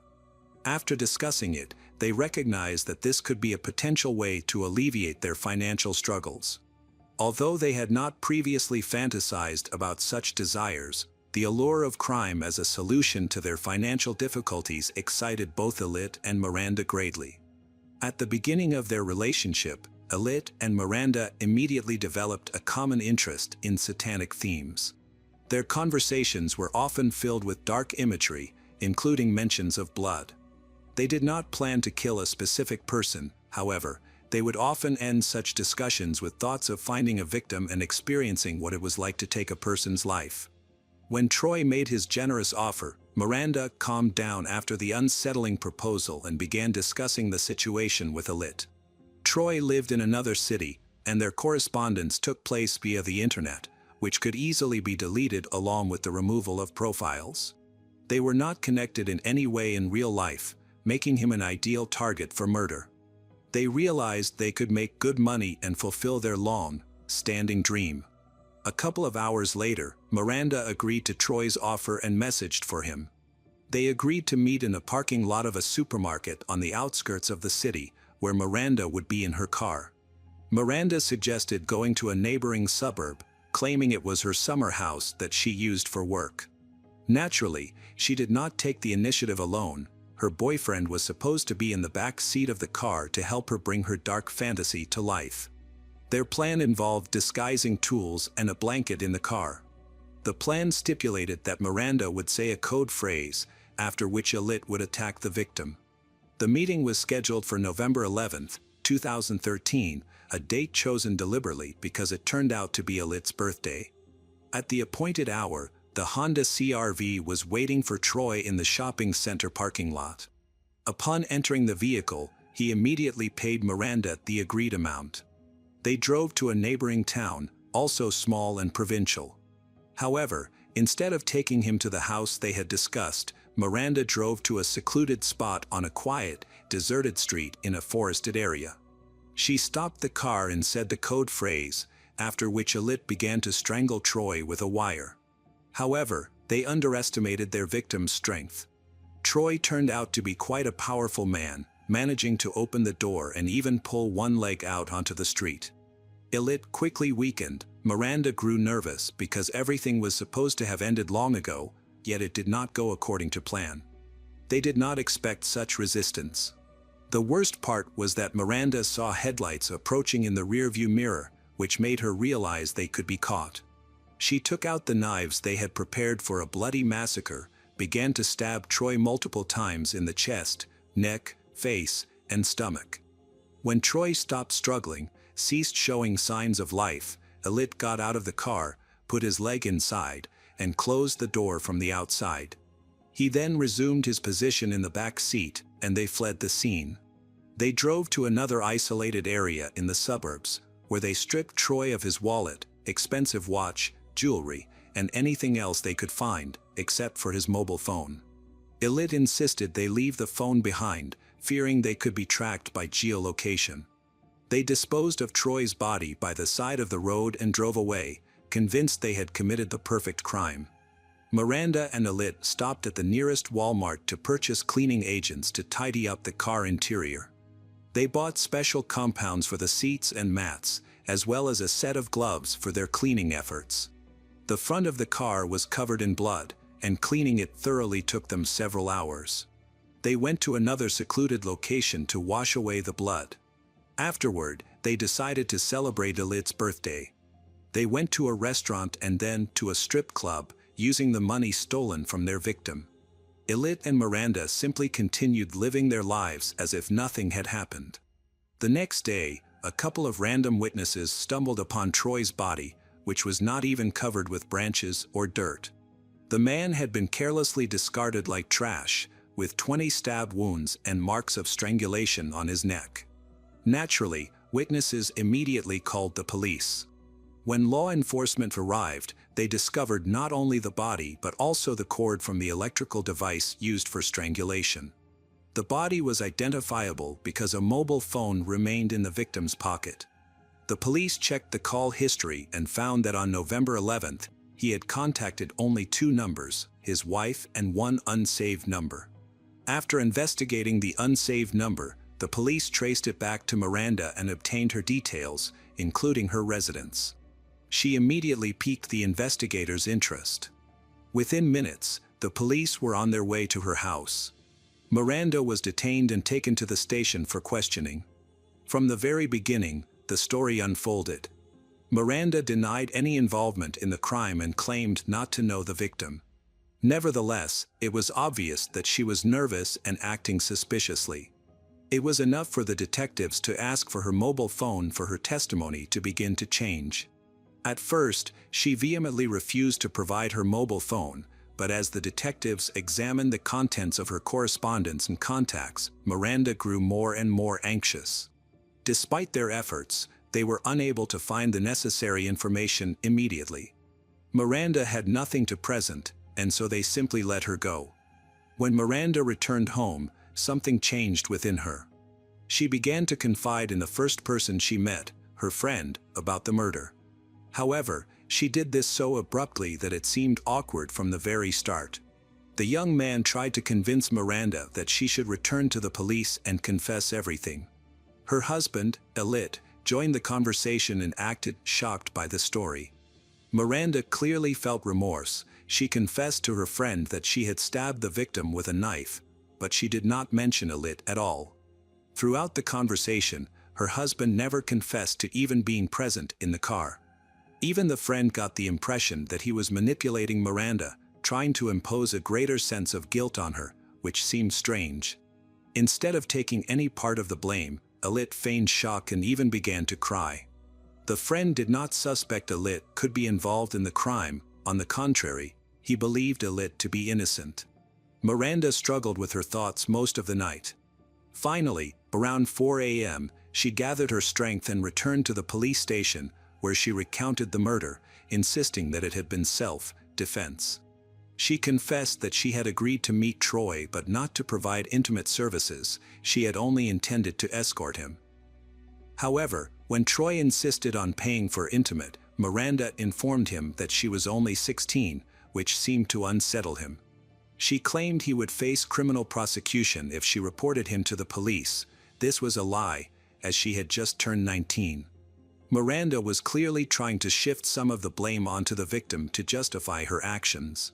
According to her, instead of backing off, Troy began to force her to have intimate. When he realized she was not going to comply, he became aggressive, and she felt that her life was threatened. Recalling her childhood experiences with her Uncle Richard, she claimed to have defended herself. However, Miranda's words sounded implausible. The 20 stab wounds she inflicted, which did not resemble defensive wounds. Moreover, a cord was found with which Troy had been strangled, leaving a mark on his neck that contradicted Miranda's account. It appeared that a third party had been involved. To verify her claims, the police began tracking movements before the meeting. They quickly found surveillance footage filmed in the parking lot just 5 minutes before the scheduled encounter. The recording showed an unknown young man hiding in the back seat of the car, who was soon identified as 22-year-old Elit, Miranda's husband. It was decided to question him. The criminals clearly had not thought through their plan, as they lacked a coherent version of events. As a result, Elit provided a version that was completely different from Miranda's account. Detectives immediately noted that while Miranda was very emotional, Elit showed no feelings. He was cold but surprisingly quick to talk, as if he had long wanted to discuss the crime. While describing the attack, Elit spent much more time discussing the purchases made with the stolen money. including a detailed account of the food they had eaten on his birthday. His lack of concern about the murder was unsettling. After this, Elit and Miranda were arrested and remained in custody until the hearing. However, by that day, both had retracted their statements, now claiming their innocence. This contradicted what Miranda had said during a television interview shortly before the hearing began, where several journalists had spoken to her. Miranda participated in a viral interview, stating that this was not her first experience with such circumstances, and claimed she had stopped counting the victims after reaching the 22nd murder from 2008 to 2013. However, all this seemed absurd. The family spoke out in defense of Miranda, and everyone who knew her well insisted that she had lied her entire life. The reasons for her actions were always the same: Miranda just wanted to draw attention to herself and enjoyed it.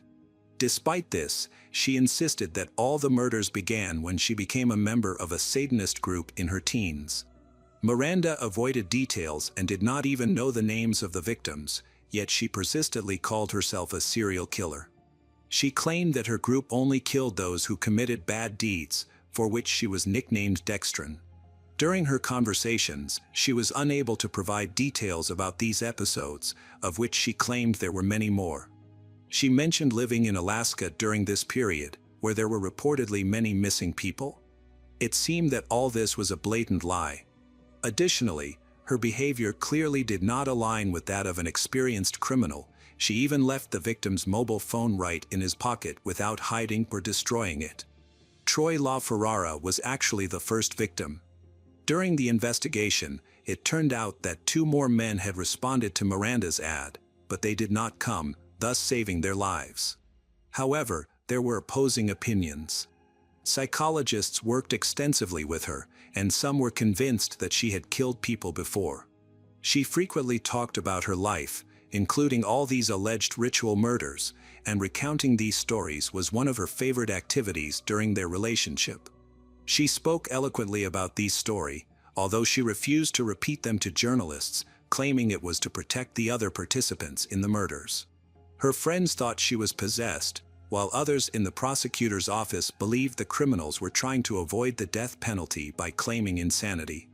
All this was very difficult to prove or disprove, given the numerous statements from the detainees. Before the hearing began in 2016, everything was still uncertain. However, other upheavals occurred. The mother of Miranda voluntarily took her own life. She could not cope with the public pressure of being accused of raising a monster. By that time, she had been struggling with addiction and mental health issues for many years, and her relatives believed she simply could not manage them. She did not leave a suicide note, so it is not known for certain how much influence her daughter had on this decision. Many believe that the public pressure surrounding Miranda was the last straw. That same year, while in prison, Miranda asked for a divorce from her husband. She continued to insist that she was a victim from the day she was born, claiming she was surrounded by manipulators, liars, and criminals. One day, she recounted how she was tied to a bed and had an abortion at home. This happened after she told her mother she was pregnant but did not know by whom. Her ex-boyfriend allegedly forced her into prostitution from the age of 12. However, it is difficult to determine which, if any, of these claims were true. Despite being diagnosed with several abnormalities in the hospital, it remains uncertain whether she ever took medication for conditions such as attention deficit disorder, schizophrenia, or bipolar disorder. Feeling the attention and interest of the public, Miranda continued to spin one tale after another. Now she remembered the name of a boy, whom she claimed was killed in another ritual. She then stated that she voluntarily went to the police because she wanted to be arrested to finally stop killing. Elit and Miranda were found guilty. However, there were difficulties in determining the punishment due to their young age. The prosecutor's office fought in vain for the death penalty but was unsuccessful, largely due to organizations advocating for the abolition of the death penalty. As a result, in September 2014, they were sentenced to life imprisonment. Aria fell under the jurisdiction of Child Protective Services. Given how public the scandal was, the little girl's name was changed, and she was placed in a foster family. Most of all, the murder shocked Troy LaFerrara's wife. She had no idea her husband was living a double life, and she was even more shocked by the tragic ending. The case of Troy LaFerrara stands as a somber testament to the destructive power of unresolved trauma, the allure of darkness, and the fragility of human lives caught in the crosshairs of desperation and choice.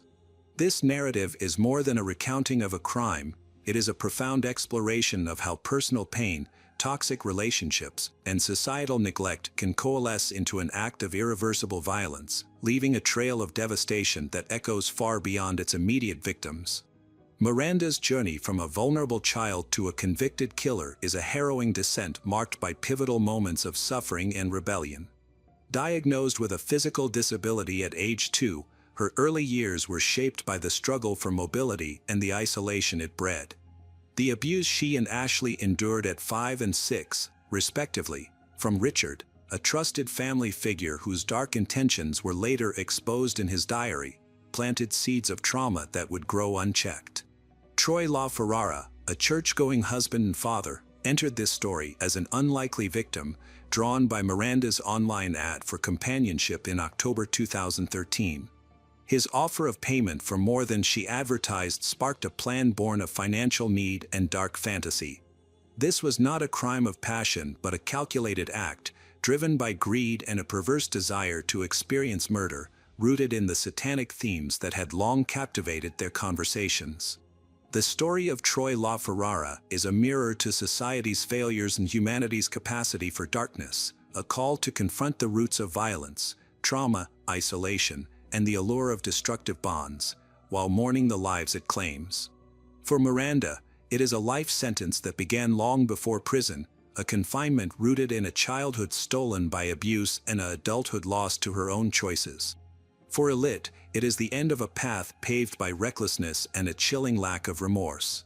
For the rest of us, it is a plea to see the unseen, to intervene before despair turns deadly, and to honor the sanctity of every life, however flawed, that crosses our path. In the quiet of Port Trevorton, Troy's memory endures as a silent witness to a tragedy that need not have been, a life extinguished by two souls who chose darkness over light, leaving only questions and sorrow in their wake.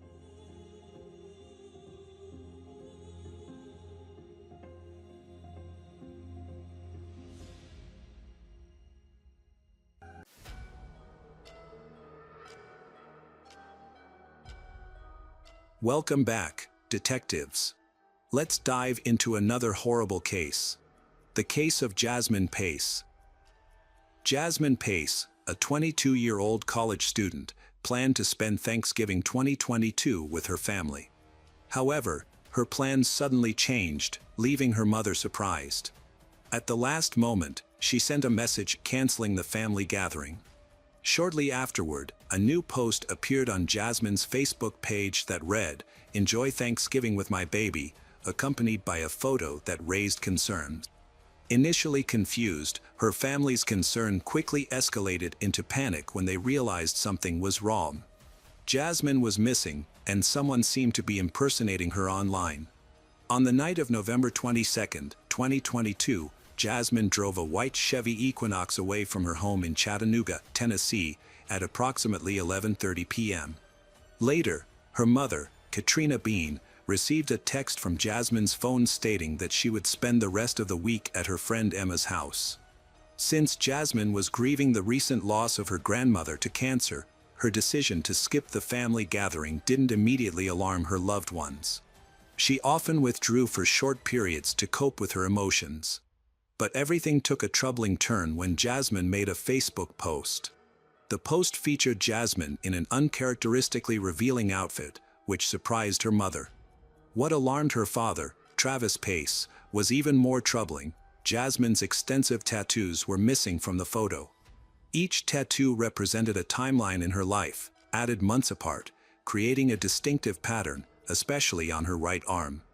The glaring absence of these tattoos confirmed the post was fake, and Jasmine's family realized the situation was far worse than they had imagined. Katrina reached out to Jasmine's friend Emma and confirmed what she had suspected. Jasmine had been missing from her family for a week, contradicting the claims in a recent message. Several other friends and family members had also received suspicious messages supposedly from Jasmine, all of which raised concerns. The family immediately began searching for her. Jasmine's SUV, equipped with a GPS feature from the My Chevrolet app, allowed her mother to track its location. The car was found parked outside a building on Mountain Creek Road in Chattanooga. By the time it was discovered, it was 8:30 p.m. on November 26, 4 days after Jasmine was last seen leaving her mother's house late on the evening of the 22nd. The area where the car was located was unfamiliar to the family, and as far as they knew, Jasmine didn't know anyone there. When they approached the car, they noticed that the driver's seat was pushed far back, suggesting that someone much taller than the petite Jasmine had been driving. The family contacted the police, who arrived on the scene and filed a report describing the situation. Katrina also reached out to the family's cell phone provider. Since Jasmine was part of their family plan, her mother, Katrina, had access to her phone records. The records revealed that there had been no calls from Jasmine's phone for several days. In the presence of the police, Katrina began calling the numbers listed in the call log. One number stood out, a call with someone Jasmine had spoken to for over an hour on the night of the 22nd. When Katrina dialed that number, it connected to a young man named Jason, whom Jasmine had recently met on a dating app. Jason, a computer science student at a university in Chattanooga, had been casually dating Jasmine for a few months. Their relationship was not serious, so Jasmine never introduced him to her parents, Katrina and Travis, who didn't know him. When Jasmine was reported missing, Jason claimed he hadn't heard from her in several days and that their last conversation had been brief. However, Katrina found his behavior suspicious and felt he might be lying. His apparent lack of concern further alarmed her. Despite Katrina urging the police to dig deeper, they refused, arguing that Jasmine was an adult and there was no clear evidence of foul play. Determined to find their daughter, Katrina and Travis began knocking on doors throughout the apartment complex on Mountain Creek Road. Unfortunately, no neighbors had seen Jasmine. They sought help from the apartment guard, who provided security camera footage. The video showed a white Chevrolet entering the parking lot. By cross-referencing this footage with timestamps from the My Chevrolet app, they pinpointed the general time frame but couldn't identify the driver. Katrina then noticed an unread text message from Jasmine, sent on November 23. The message included a location and timestamp, showing Jasmine's device had been at a specific place at 2:18 a.m. This was highly unusual, as Jasmine had never sent such cryptic messages, especially during the night. Acting quickly, Katrina and Travis went straight to the address mentioned in the message. Jasmine's parents, Katrina and Travis, knocked on every door in the building, paying particular attention to room 210. Neighbors mentioned hearing a loud noise from that unit around 2:15 a.m. on November 23. Upon investigation, Katrina and Travis quickly discovered that the tenant of the apartment was Jason.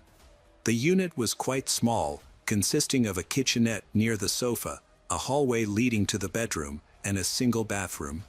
From the front door, they could see a small duffel bag filled with cleaning supplies sitting on the kitchen table. While searching, Travis found Jasmine's driver's license and credit cards in a drawer. They called the police again, but after speaking with Katrina and the neighbors, the officers left, citing a lack of immediate evidence of foul play. Frustrated by the lack of action, Katrina went back to the apartment several times over the next few hours. She collected items like laptops, electronics, cell phones, a camera, and an iPad, anything that might offer clues to her daughter's whereabouts. She and Travis also searched the trash cans outside the building. Nearly at midnight, the police finally returned to room 210 with a search warrant and officially began their investigation. During the inspection, they observed suspicious stains resembling blood in multiple areas, on the wooden floor in the living room, the linoleum in the bathroom, and the carpet in the bedroom. They also discovered blood stains on the bathroom doors and walls. The substantial amount of cleaning supplies found in the apartment further heightened suspicions. At the scene, police seized a pair of white sneakers and blue pants for further investigation. In the living room, broken glass fragments hinted at a possible violent altercation. In the bedroom, the furniture appeared to have been moved, suggesting attempts to conceal signs of a struggle. This discovery led investigators to focus more intently on piecing together the unsettling clues surrounding Jasmine's disappearance. In some parts of the apartment, it was evident that furniture had been rearranged to hide evidence. A kitchen knife was found on the bed, and stains that could potentially be blood were present in nearly every room. A forensic team was brought in to apply a specialized solution designed to detect traces of blood. The investigation shifted from a missing persons case to a murder inquiry. Detectives obtained CCTV footage from the apartment building and nearby areas to construct a timeline of Jason Chen's movements, hoping it would lead to locating Jasmine Pace. Investigators confirmed that Jasmine arrived at 110 Tremont before midnight on November 22. Her Chevrolet was seen entering the building's parking lot and later leaving, with investigators tracking the vehicle to the apartment complex where Jason lived. The day after her arrival, Jasmine was recorded leaving the building, wearing a hoodie. A surveillance camera at the apartment's entrance captured Jason leaving multiple times, including at 7:30 p.m. Just 3 minutes later, someone in a light-colored sweatshirt was seen driving Jasmine's SUV to the Signal View condo, where the vehicle was abandoned. On November 23, 2022, Jason took several suspicious trips. In the morning, he went to Walmart and purchased hydrogen peroxide, cleaning supplies, and a pair of white sneakers, which were clearly visible on the store's surveillance footage. These sneakers were later found discarded in a trash can near the apartment complex. That evening, Jason visited Ugrin to buy a pack of paper towels. Between the Walmart trip and disposing of some clothes, investigators believe Jason was attempting to conceal evidence. His movements were monitored through various surveillance videos across Chattanooga, where his distinctive white sweatshirt made him easily identifiable even in blurry footage. Around 6 p.m. on the 23rd, a man in a white sweatshirt was filmed struggling to move a large suitcase from the apartment entrance to the parking lot. Shortly afterward, Jason's black Toyota Camry was seen driving away. On November 29th, a week after Jasmine's disappearance, Jason was found at his parents' home. The arresting officers in Nolanville observed cuts on Jason's arms and legs, suggesting a violent encounter. A search warrant was issued for the home, resulting in the seizure of a black backpack and handwritten notes from the room Jason had been staying in. The notes appeared to show him trying to construct his version of the incident. Detectives discovered Jason had last seen Jasmine on November 19th, according to notes he made. He claimed they had spoken and mentioned that Jasmine struggled with mental health issues. Jason seemingly prepared for his eventual questioning by portraying Jasmine as homeless. During a search of Jason's backpack, detectives found his phone and a SIM card removed from Jasmine's phone. Upon examining Jason's phone, investigators recovered a photo of Jasmine standing in his bathroom on the night she disappeared. They also found screenshots of text messages from Jasmine, though the content of the messages was missing. The morning following Jasmine's apparent death, Jason sent her a photo captioned, "Slept like a baby," followed by a text later that day saying, "We'll meet again tonight." Metadata revealed the photo had been taken 2 years earlier. Jasmine's phone records showed she visited Walmart with Jason on the morning she disappeared, but surveillance footage only captured Jason shopping alone. Investigators traced Jason's movements, revealing that he loaded a large suitcase into his Toyota Camry and drove to Suck Creek Road near the riverbank. On December 1st, Thursday, investigators found a suitcase along the riverbank. It belonged to Jason and contained Jasmine's body.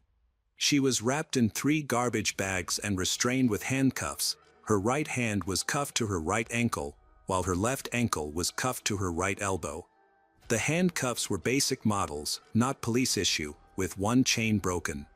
An autopsy confirmed Jasmine had been fatally attacked, with the bullet concentrated in a single area of her body.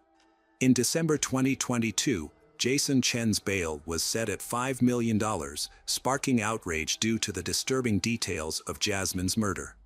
Many believed he shouldn't have been offered bail at all. Evidence revealed that Jason had accessed Jasmine's phone and SIM card to manage her bank account and post fake messages after her death. During his opening statement on the first day of court proceedings, lawyer Josh Weiss did not claim his client's innocence. He acknowledged that Jason killed Jasmine but argued that it was unintentional. The prosecution did not pursue the death penalty. If convicted of first-degree murder, Jason faces life in prison without the possibility of parole. His best chance for a lighter sentence would be to plead to a lesser charge, such as manslaughter. To do this, the defense aimed to convince the jury that Jason killed Jasmine in a moment of passion, having been provoked into an extreme emotional reaction that resulted in her death. The defense's argument suggested that they had been drinking wine late at night at Jason's home, and that Jasmine had gone to the kitchen to get water. While there, she allegedly heard constant notifications from a dating app on Jason's phone. This led to an argument between the two, during which Jasmine reportedly attacked Jason with a broken wine glass. Jason, who had earlier taken a kitchen knife to his bedroom to open a bottle of wine, used the knife during the struggle. The defense explained the stains on Jasmine's body as part of an incident that occurred after the attack. They claimed Jason panicked after the attack and handcuffed Jasmine to fit her into a suitcase. Video recordings from Jason and Jasmine's phones, along with testimony from neighbors, provided a timeline of the murder and Jason's attempts to cover it up. Neighbor Courtney Brewer testified to hearing an argument after 2 a.m. The reconstruction of the murder relied heavily on the physical evidence found at the crime scene, but this is where the case became complicated. Police applied a chemical to various items at the crime scene, including a broken knife. Katrina inspected and searched the crime scene. The defense later called its expert to highlight significant changes observed between the initial police response and the scene's documentation. Furniture had been moved, and questions arose about whether certain items were relevant evidence. Travis testified that, when he initially entered the room with Katrina to find their daughter, he didn't see a knife on the bed. The medical examiner determined the attack was deliberate and found no suspicious evidence contradicting this conclusion.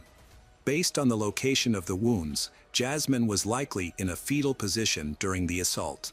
The handcuffs she wore were most likely applied while she was still alive. Additionally, the medical examiner found no alcohol in her system, which contradicted Jason's claim that they had been drinking wine. Jason's argument that Jasmine provoked him by becoming angry over dating app notifications was proven false. A state expert reviewed the app's data and confirmed no notifications were received. Jason chose not to testify in his defense. Evidence was presented quickly. Jason's lawyer withdrew support for his initial story, instead highlighting the absence of handcuff marks on Jasmine's wrists, which would have been visible if she had been alive when restrained. The presence of handcuffs suggested that the attack was premeditated. The number of wounds indicated that Jason had sufficient time to think through and carry out the assault. During closing arguments, prosecutor Cody Vamp outlined the sequence of events, including Courtney Brewer hearing someone running to the apartment door at 2 a.m. The jury began deliberating after the final arguments and delivered a verdict shortly afterward.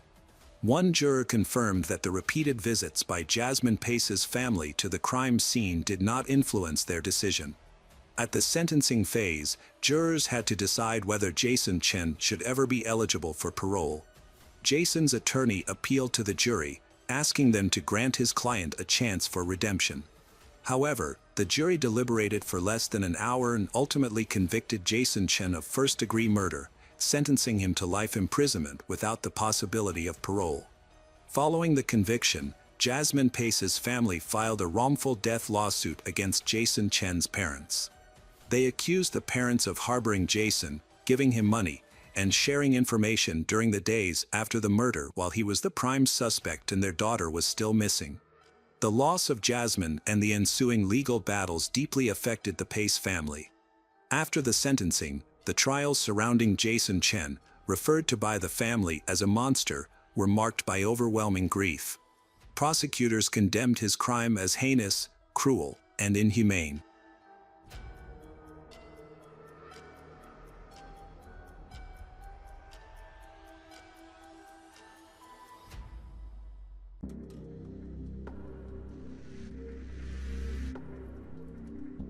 Hello everyone, today we will learn about another case.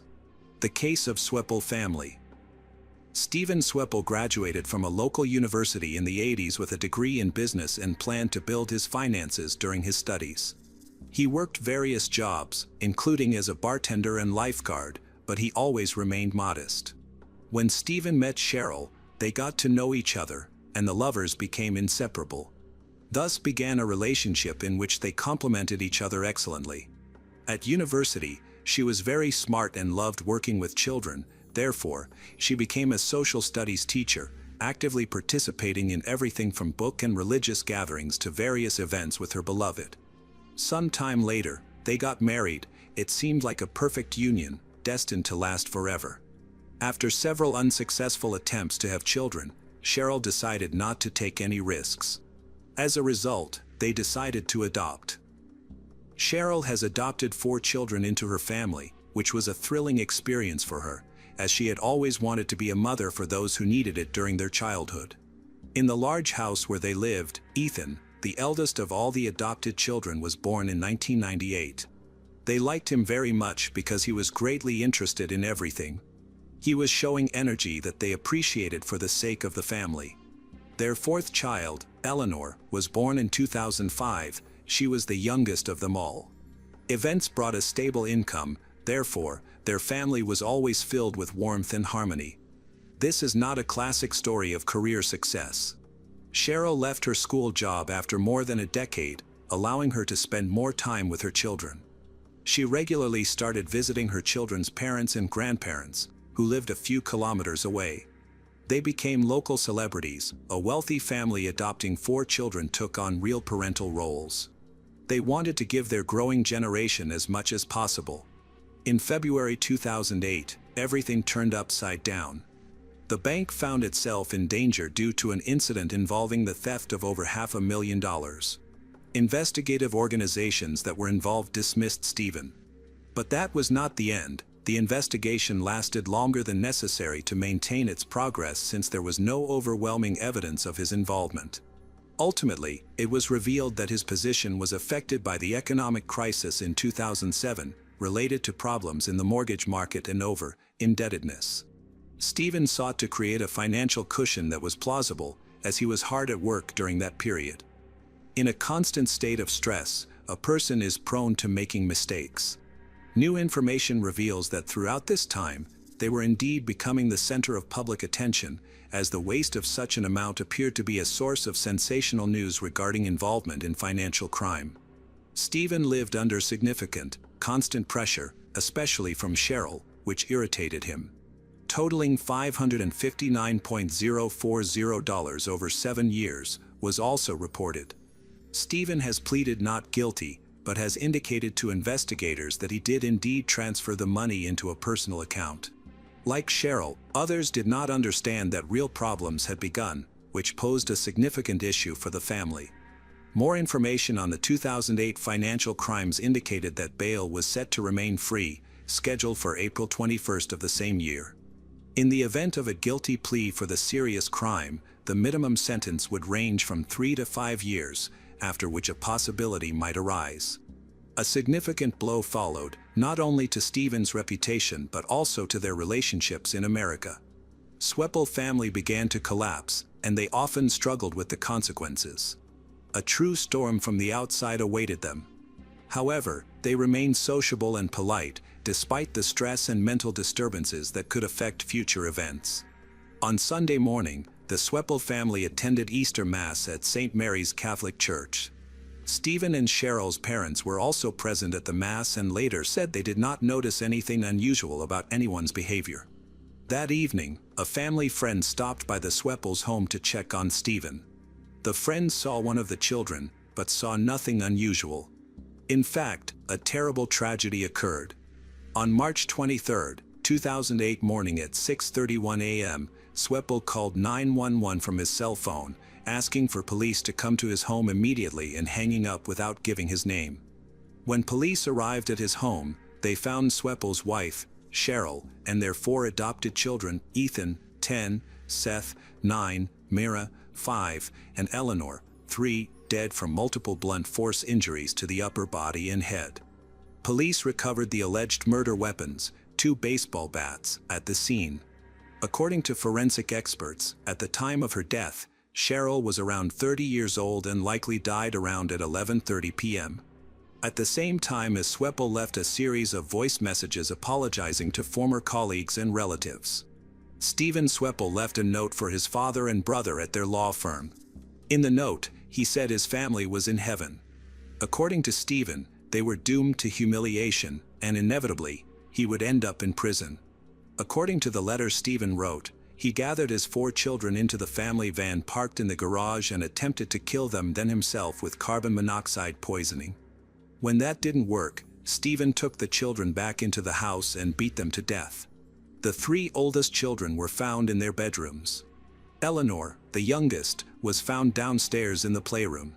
Investigators soon uncovered that Stephen had murdered their entire family, revealing that reliable information was scarce.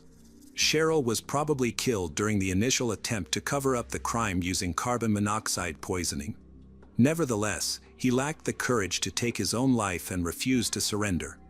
In the face of his wife's and children's horrific death, he can't separate death from life.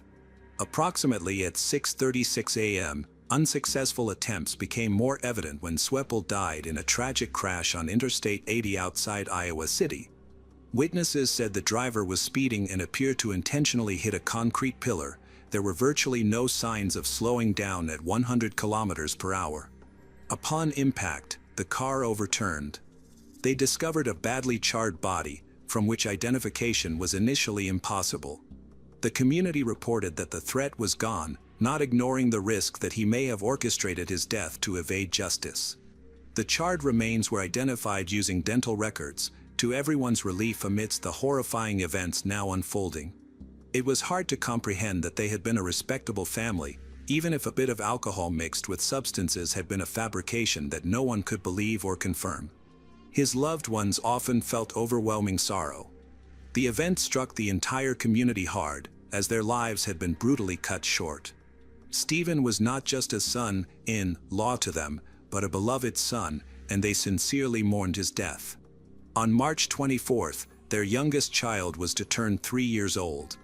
The term annihilator describes a phenomenon where a person kills their entire family. In this case, committing took his own life was akin to this situation. In 68% of cases involving family annihilators, they often kill to spare their loved ones from future suffering. Decent family men may seem like role models for family life, even if they begin to exhibit violent tendencies. The fact that Cheryl decided to return to work might have weighed heavily on him. Meanwhile, the mystery of the $500,000 stolen from the bank remains unsolved. Some believe everything is connected to the house that remained after settling the mortgage before going to court.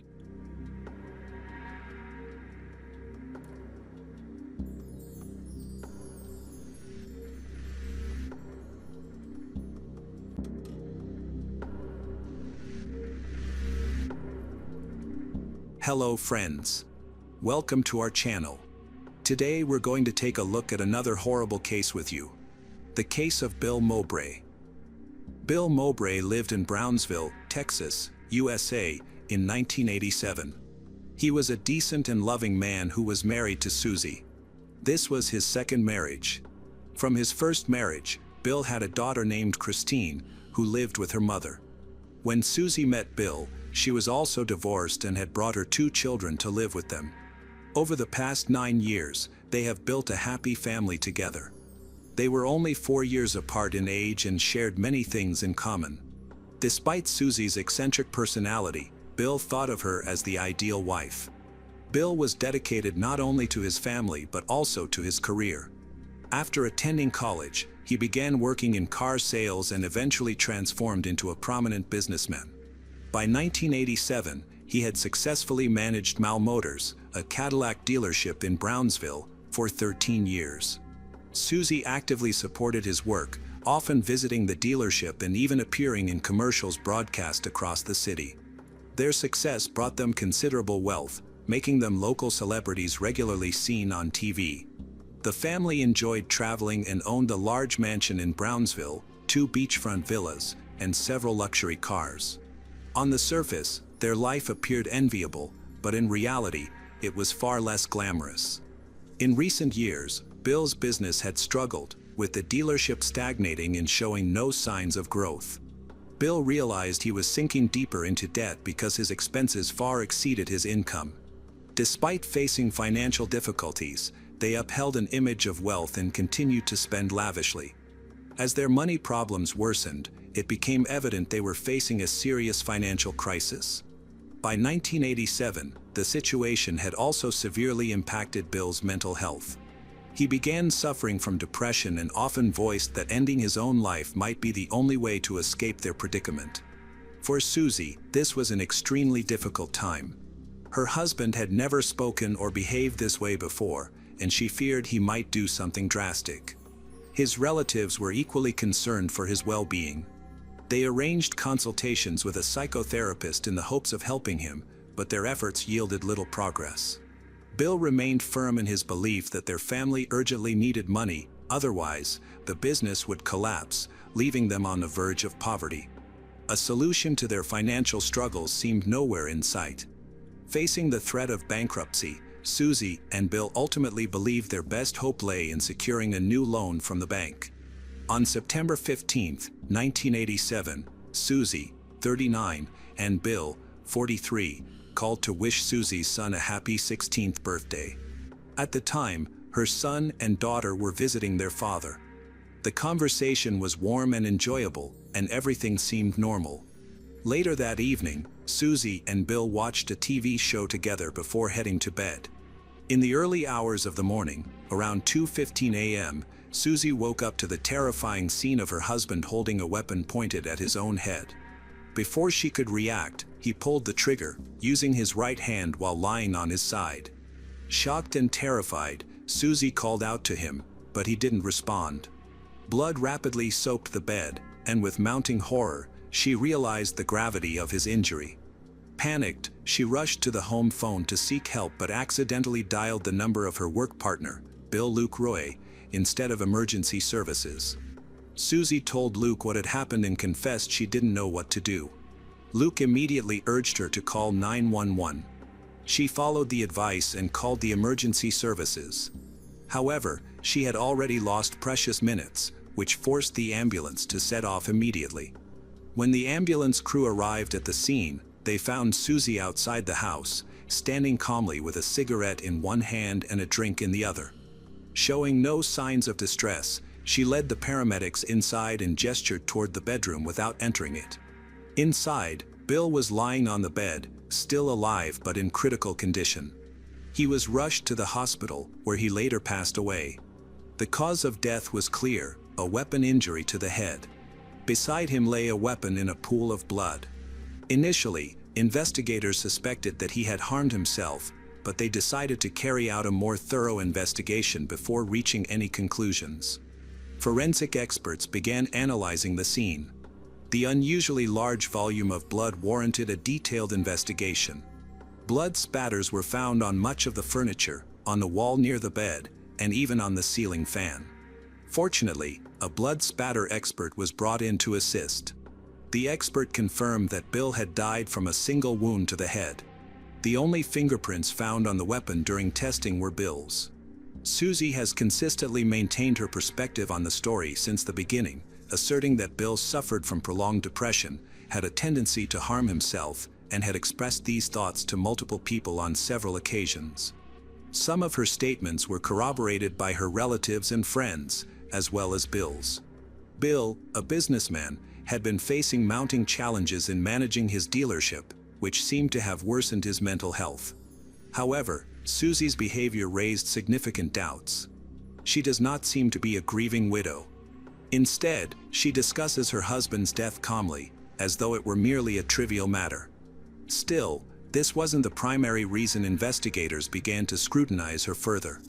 The most shocking detail emerged in the 12 hours following Bill's death. During this time, Jim, Bill's brother, arrived at Bill's residence intending to speak with Susie, offer her support, and try to piece together what had happened by observing the scene. To his surprise, when Jim went upstairs, he heard music and the laughter of women. When he knocked, Susie came out casually and explained that she was hosting a party with friends. Jim found her behavior to be deeply inappropriate and upsetting. Later, Jim became one of Susie's most vocal critics as she desperately tried to prove her innocence. It was discovered that the women attending the gathering had removed all the furniture and carpeting from the bedroom. Not only were they listening to music and socializing, but the most alarming revelation was that they had repainted the bedroom a different color. Police viewed these actions as obvious attempts to interfere with evidence. Despite these suspicious actions, the blood expert successfully reconstructed the sequence of the incident. It is now clear that the case had nothing to do with Bill's self-harm. Detectives became convinced that Susie was the one who had pulled the trigger. Based on evidence collected on the first day, there appeared to be little doubt remaining. The focus then shifted to the remaining pieces of furniture and the nightgown Susie had been wearing. After thorough analysis, the expert concluded that Bill had been murdered by his wife, who had attacked him in the head while he was asleep. Susie was shocked when accused and immediately sought legal help by hiring a lawyer. The financial difficulties in their family's marriage have been confirmed by multiple sources. Susie said that Bill's unsuccessful attempt to obtain a bank loan led him to harm himself. Bill's family was aware of his dire financial situation, but not everyone believed that Susie was completely innocent. Detectives interviewed a loan officer at the bank who had interacted with Bill.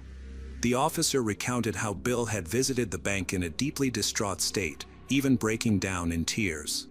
Bill reportedly stated that, without approval for a $200,000 loan, he would die. Unfortunately, Bill's financial situation was bleak, and his loan application was rejected.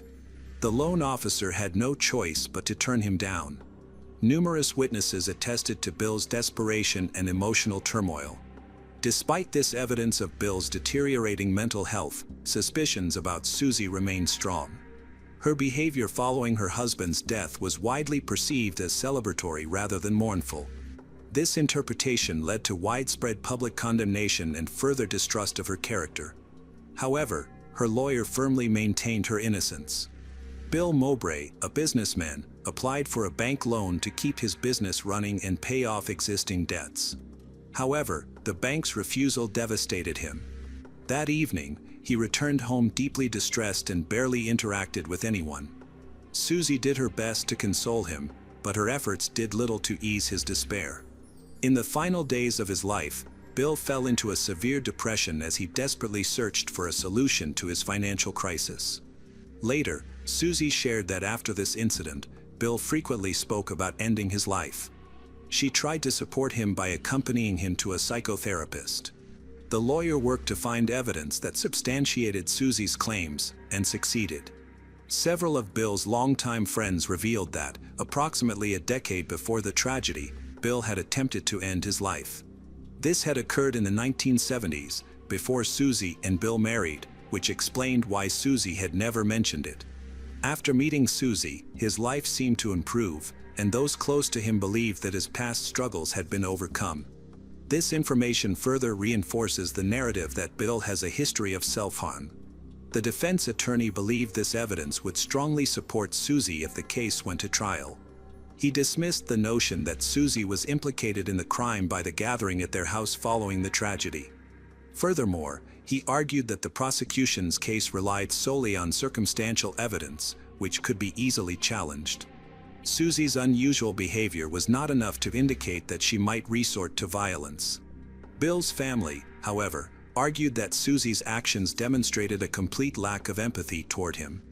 Meanwhile, an outraged Jim demanded justice for Bill and insisted that the killer be held responsible. Investigators suspect that someone else may have been involved in the crime and are questioning the circumstances surrounding the incident. Specifically, they were puzzled why Bill chose to end his life while lying next to his wife in bed. Typically, individuals who wish to end their lives tend to prefer doing so in solitude. If Bill were to choose to end his own life, he would have two methods to consider: either keeping a loaded weapon nearby, such as placing it by his bed or under his pillow, or waking up in the middle of the night, retrieving the weapon, and returning to bed before using it. Susie claimed she didn't notice Bill getting up at night, though it's possible she simply didn't wake up. She mentioned that she had once handled her husband's weapon after discovering it under the pillow. She explained that he kept it in the bedroom for self-defense, adding that such behavior was typical among Texans. Detectives, however, questioned why there were no fingerprints on the weapon if Susie had truly picked it up. Susie claimed that Bill regularly cleaned and wiped the weapon, but investigators remained skeptical. They began scrutinizing the dynamics of Susie's and Bill's relationship. During the inquiry, they discovered that she had multiple extramarital affairs during her marriage, and, importantly, Bill was aware of them. After numerous acts of infidelity, she and her children had left him and moved to Austin. However, Bill eventually persuaded her to return, and they resumed living together. Despite this reconciliation, many believed the relationship remained deeply strained. Susie and Bill were preparing for a divorce and discussing how to divide their assets, which created significant tension and might have given her a motive to murder her husband. Susie's behavior following the incident raised further suspicions. After the incident, upon realizing that her husband was seriously injured but still alive, she chose not to call an ambulance, a decision that might have increased his chances of survival. Instead, she called a colleague, Bill Luke Roy. Susie claimed she was confused and unsure of what to do in such a situation, so she sought advice from a family friend. This initially led some to speculate that Luke might have been involved in the crime, though no evidence supported this theory. According to Luke, Susie's voice lacked any signs of panic during their phone call. Nonetheless, Luke advised her to contact emergency services, which Susie did without hesitation after speaking with him. When experts investigated the scene and examined Bill's body, they discovered a bullet wound in his left hand. Strangely, despite the close-range attack, Susie, Bill's wife, was not covered in blood. Forensic experts noted that an attack at point-blank range typically produces small blood droplets.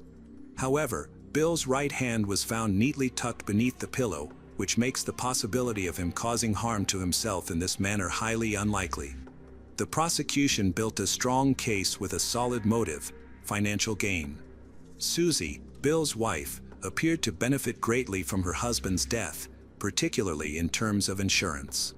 Shortly before his death, Bill had made significant changes to his insurance policy. He increased the payout amount to nearly $2 million but removed Susie as a beneficiary. Instead, he designated the payout to his daughter from a previous marriage, Christine. Susie had even contacted the insurance company in advance to confirm the details of the policy. Crucially, these changes to the policy were set to take effect just days after Bill's death. During her call with the insurance company, Susie uncovered crucial information, which indirectly pointed to the possibility of a motive to act quickly. With Bill weighed down by financial troubles, his death could secure the money needed to resolve their outstanding debts.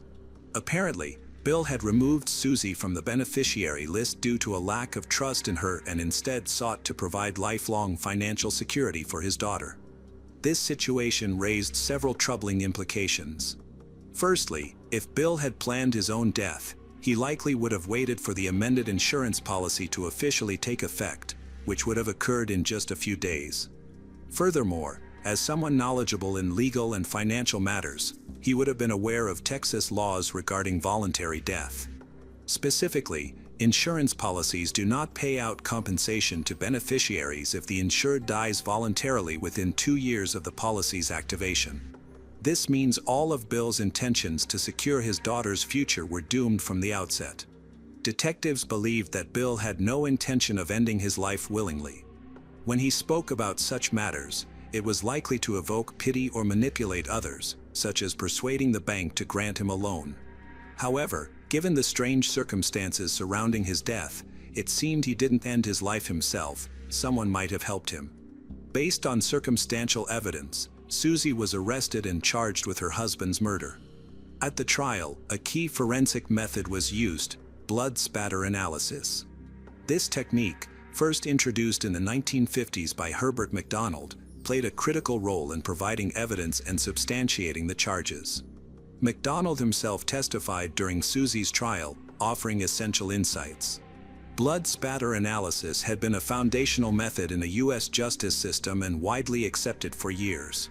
However, in 2009, the National Academy of Sciences raised doubts about its reliability, emphasizing that accurate and meaningful use of the analysis requires significant expertise and experience. Evidence in Bill's murder case was analyzed by inexperienced experts, but this oversight was overlooked during the trial. Although blood sample analysis has been heavily criticized, it remains valuable and continues to be used, now exclusively by highly qualified and experienced specialists. In the past, doubts about this method had led to the reconsideration of several convictions. However, by the time of Susie's case, Herbert McDonald's method was widely accepted and largely unquestioned.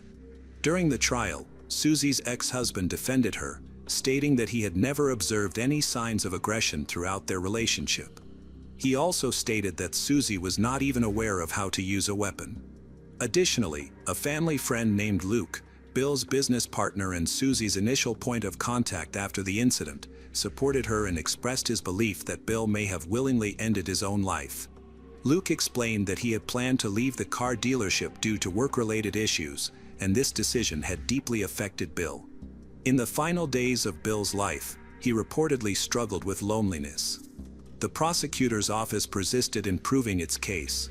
To strengthen its argument, it presented the marital bed as evidence during the trial, complete with two mannequins representing Bill and Susie, as well as traces of Bill's blood that were still visible. This allowed the prosecution to vividly illustrate its version of what transpired on that tragic night. Despite the defense's efforts, the jury ultimately convicted Susie of murder, sentencing her on June 5, 1988, to life in prison without the possibility of parole. After the verdict, Susie still had a group of supporters who believed in her innocence, including her son, Wade, and her daughter from a previous marriage. Both worked tirelessly to overturn the conviction, firmly convinced that Susie had stood by her husband until the very end and was incapable of violence against him. While Susie served time in prison, Wade enrolled in law school and dedicated himself to meticulously reviewing the case. He searched for errors or misconduct by the prosecution and investigators, hoping to find grounds for an appeal. Wade collaborated closely with his mother's lawyer to challenge the verdict and fight for justice. The case required processing a massive amount of complex information, which made the effort time-consuming. Wade was determined to secure justice as Susie had already spent 8 years in prison. Eventually, Susie's lawyer submitted a critical appeal that could not be dismissed. During the prosecution's case, the blood spatter analysis played a key role, but serious concerns emerged about whether the forensic expert had been qualified to handle this aspect. The expert had examined over 40 stains found on the nightgown. Interestingly, the prosecution's main piece of evidence turned out to be its biggest weakness. The defense disputed the accuracy of the tests conducted on the nightgown, arguing that various substances, not just blood, could cause the fabric to glow.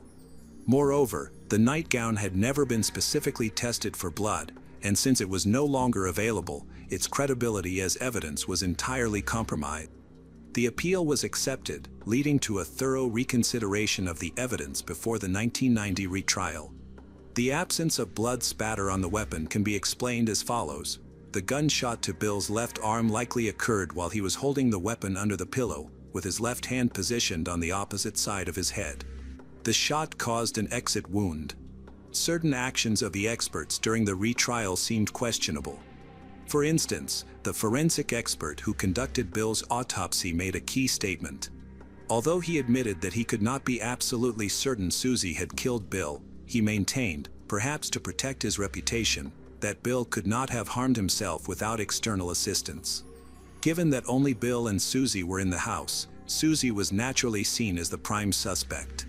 Wade's legal studies and collaboration with attorneys proved invaluable. Together, they uncovered evidence of a conspiracy that violated Susie's constitutional right to a fair trial. A major revelation emerged when the prosecution brought in Herbert McDonald to re-examine Susie's nightgown and the prior findings. Contrary to the prosecutor's expectations, McDonald decisively refuted the arguments supporting Susie's guilt. However, rather than sharing McDonald's expert opinion, the prosecution deliberately concealed it and continued relying on the flawed evidence against Susie. Wade played a vital role in the fight for his mother's freedom. He now faced the challenge of presenting his findings to convince the jury. His analysis revealed deception on the prosecution's part, which violated the Brady Rule, a requirement for prosecutors to disclose all evidence that could potentially exonerate the defendant. McDonald's findings were pivotal in exposing this misconduct. Finally, Susie's day in court arrived in January 1998. By then, the once vibrant woman had been deeply affected by her years in prison, reduced to a shadow of her former self. Yet, in her weary eyes, there remained a glimmer of hope. She continued to steadfastly maintain her innocence. Susie's friends, who attended the same unusual gathering where the bedroom was repainted after her husband's death, described the event as an odd prank. They explained that it was initiated by a woman attempting to cover up the unsettling red stains in the room. According to them, Susie was unaware that her actions would later lead to accusations of evidence tampering. Both friends defended her, with one stating that the room had not been cordoned off with police tape and no warning had been issued that the investigation was ongoing. In fact, investigators initially concluded that Bill's death was a result of self-harm and showed little interest in the scene. They had planned to close the case and archive it, allowing Susie to remain in the house without implementing any security measures, such as sealing the room with police tape. The other friend explained that the group merely wanted to help Susie, who hesitated to let her children return to a bedroom stained with blood. Influenced by alcohol, they decided to repaint the room before the kids came home. Neither friend believed that Susie was guilty of any wrongdoing. During the retrial, an unqualified expert who had analyzed Susie's nightgown admitted that his original testimony at her first trial was baseless and lacked scientific foundation. Forensic expert Herbert McDonald reviewed the flawed methods used in the investigation and expressed disbelief. The stains were measured visually without proper tools, and there was no confirmation that the stains were even blood. As a result, the evidence was deemed unconvincing. Susie's lawyer presented a compelling argument during the trial, which led the jury to reconsider their stance. They began to entertain the possibility that Bill, Susie's husband, had voluntarily chosen to end his own life. Substantial evidence later emerged, outweighing the vague testimonies provided by several of Bill's friends. The defense strategy focused on one key factor underlying the tragedy: Bill's financial difficulties. After his loan application was denied, his business faced imminent collapse, pushing his family close to poverty.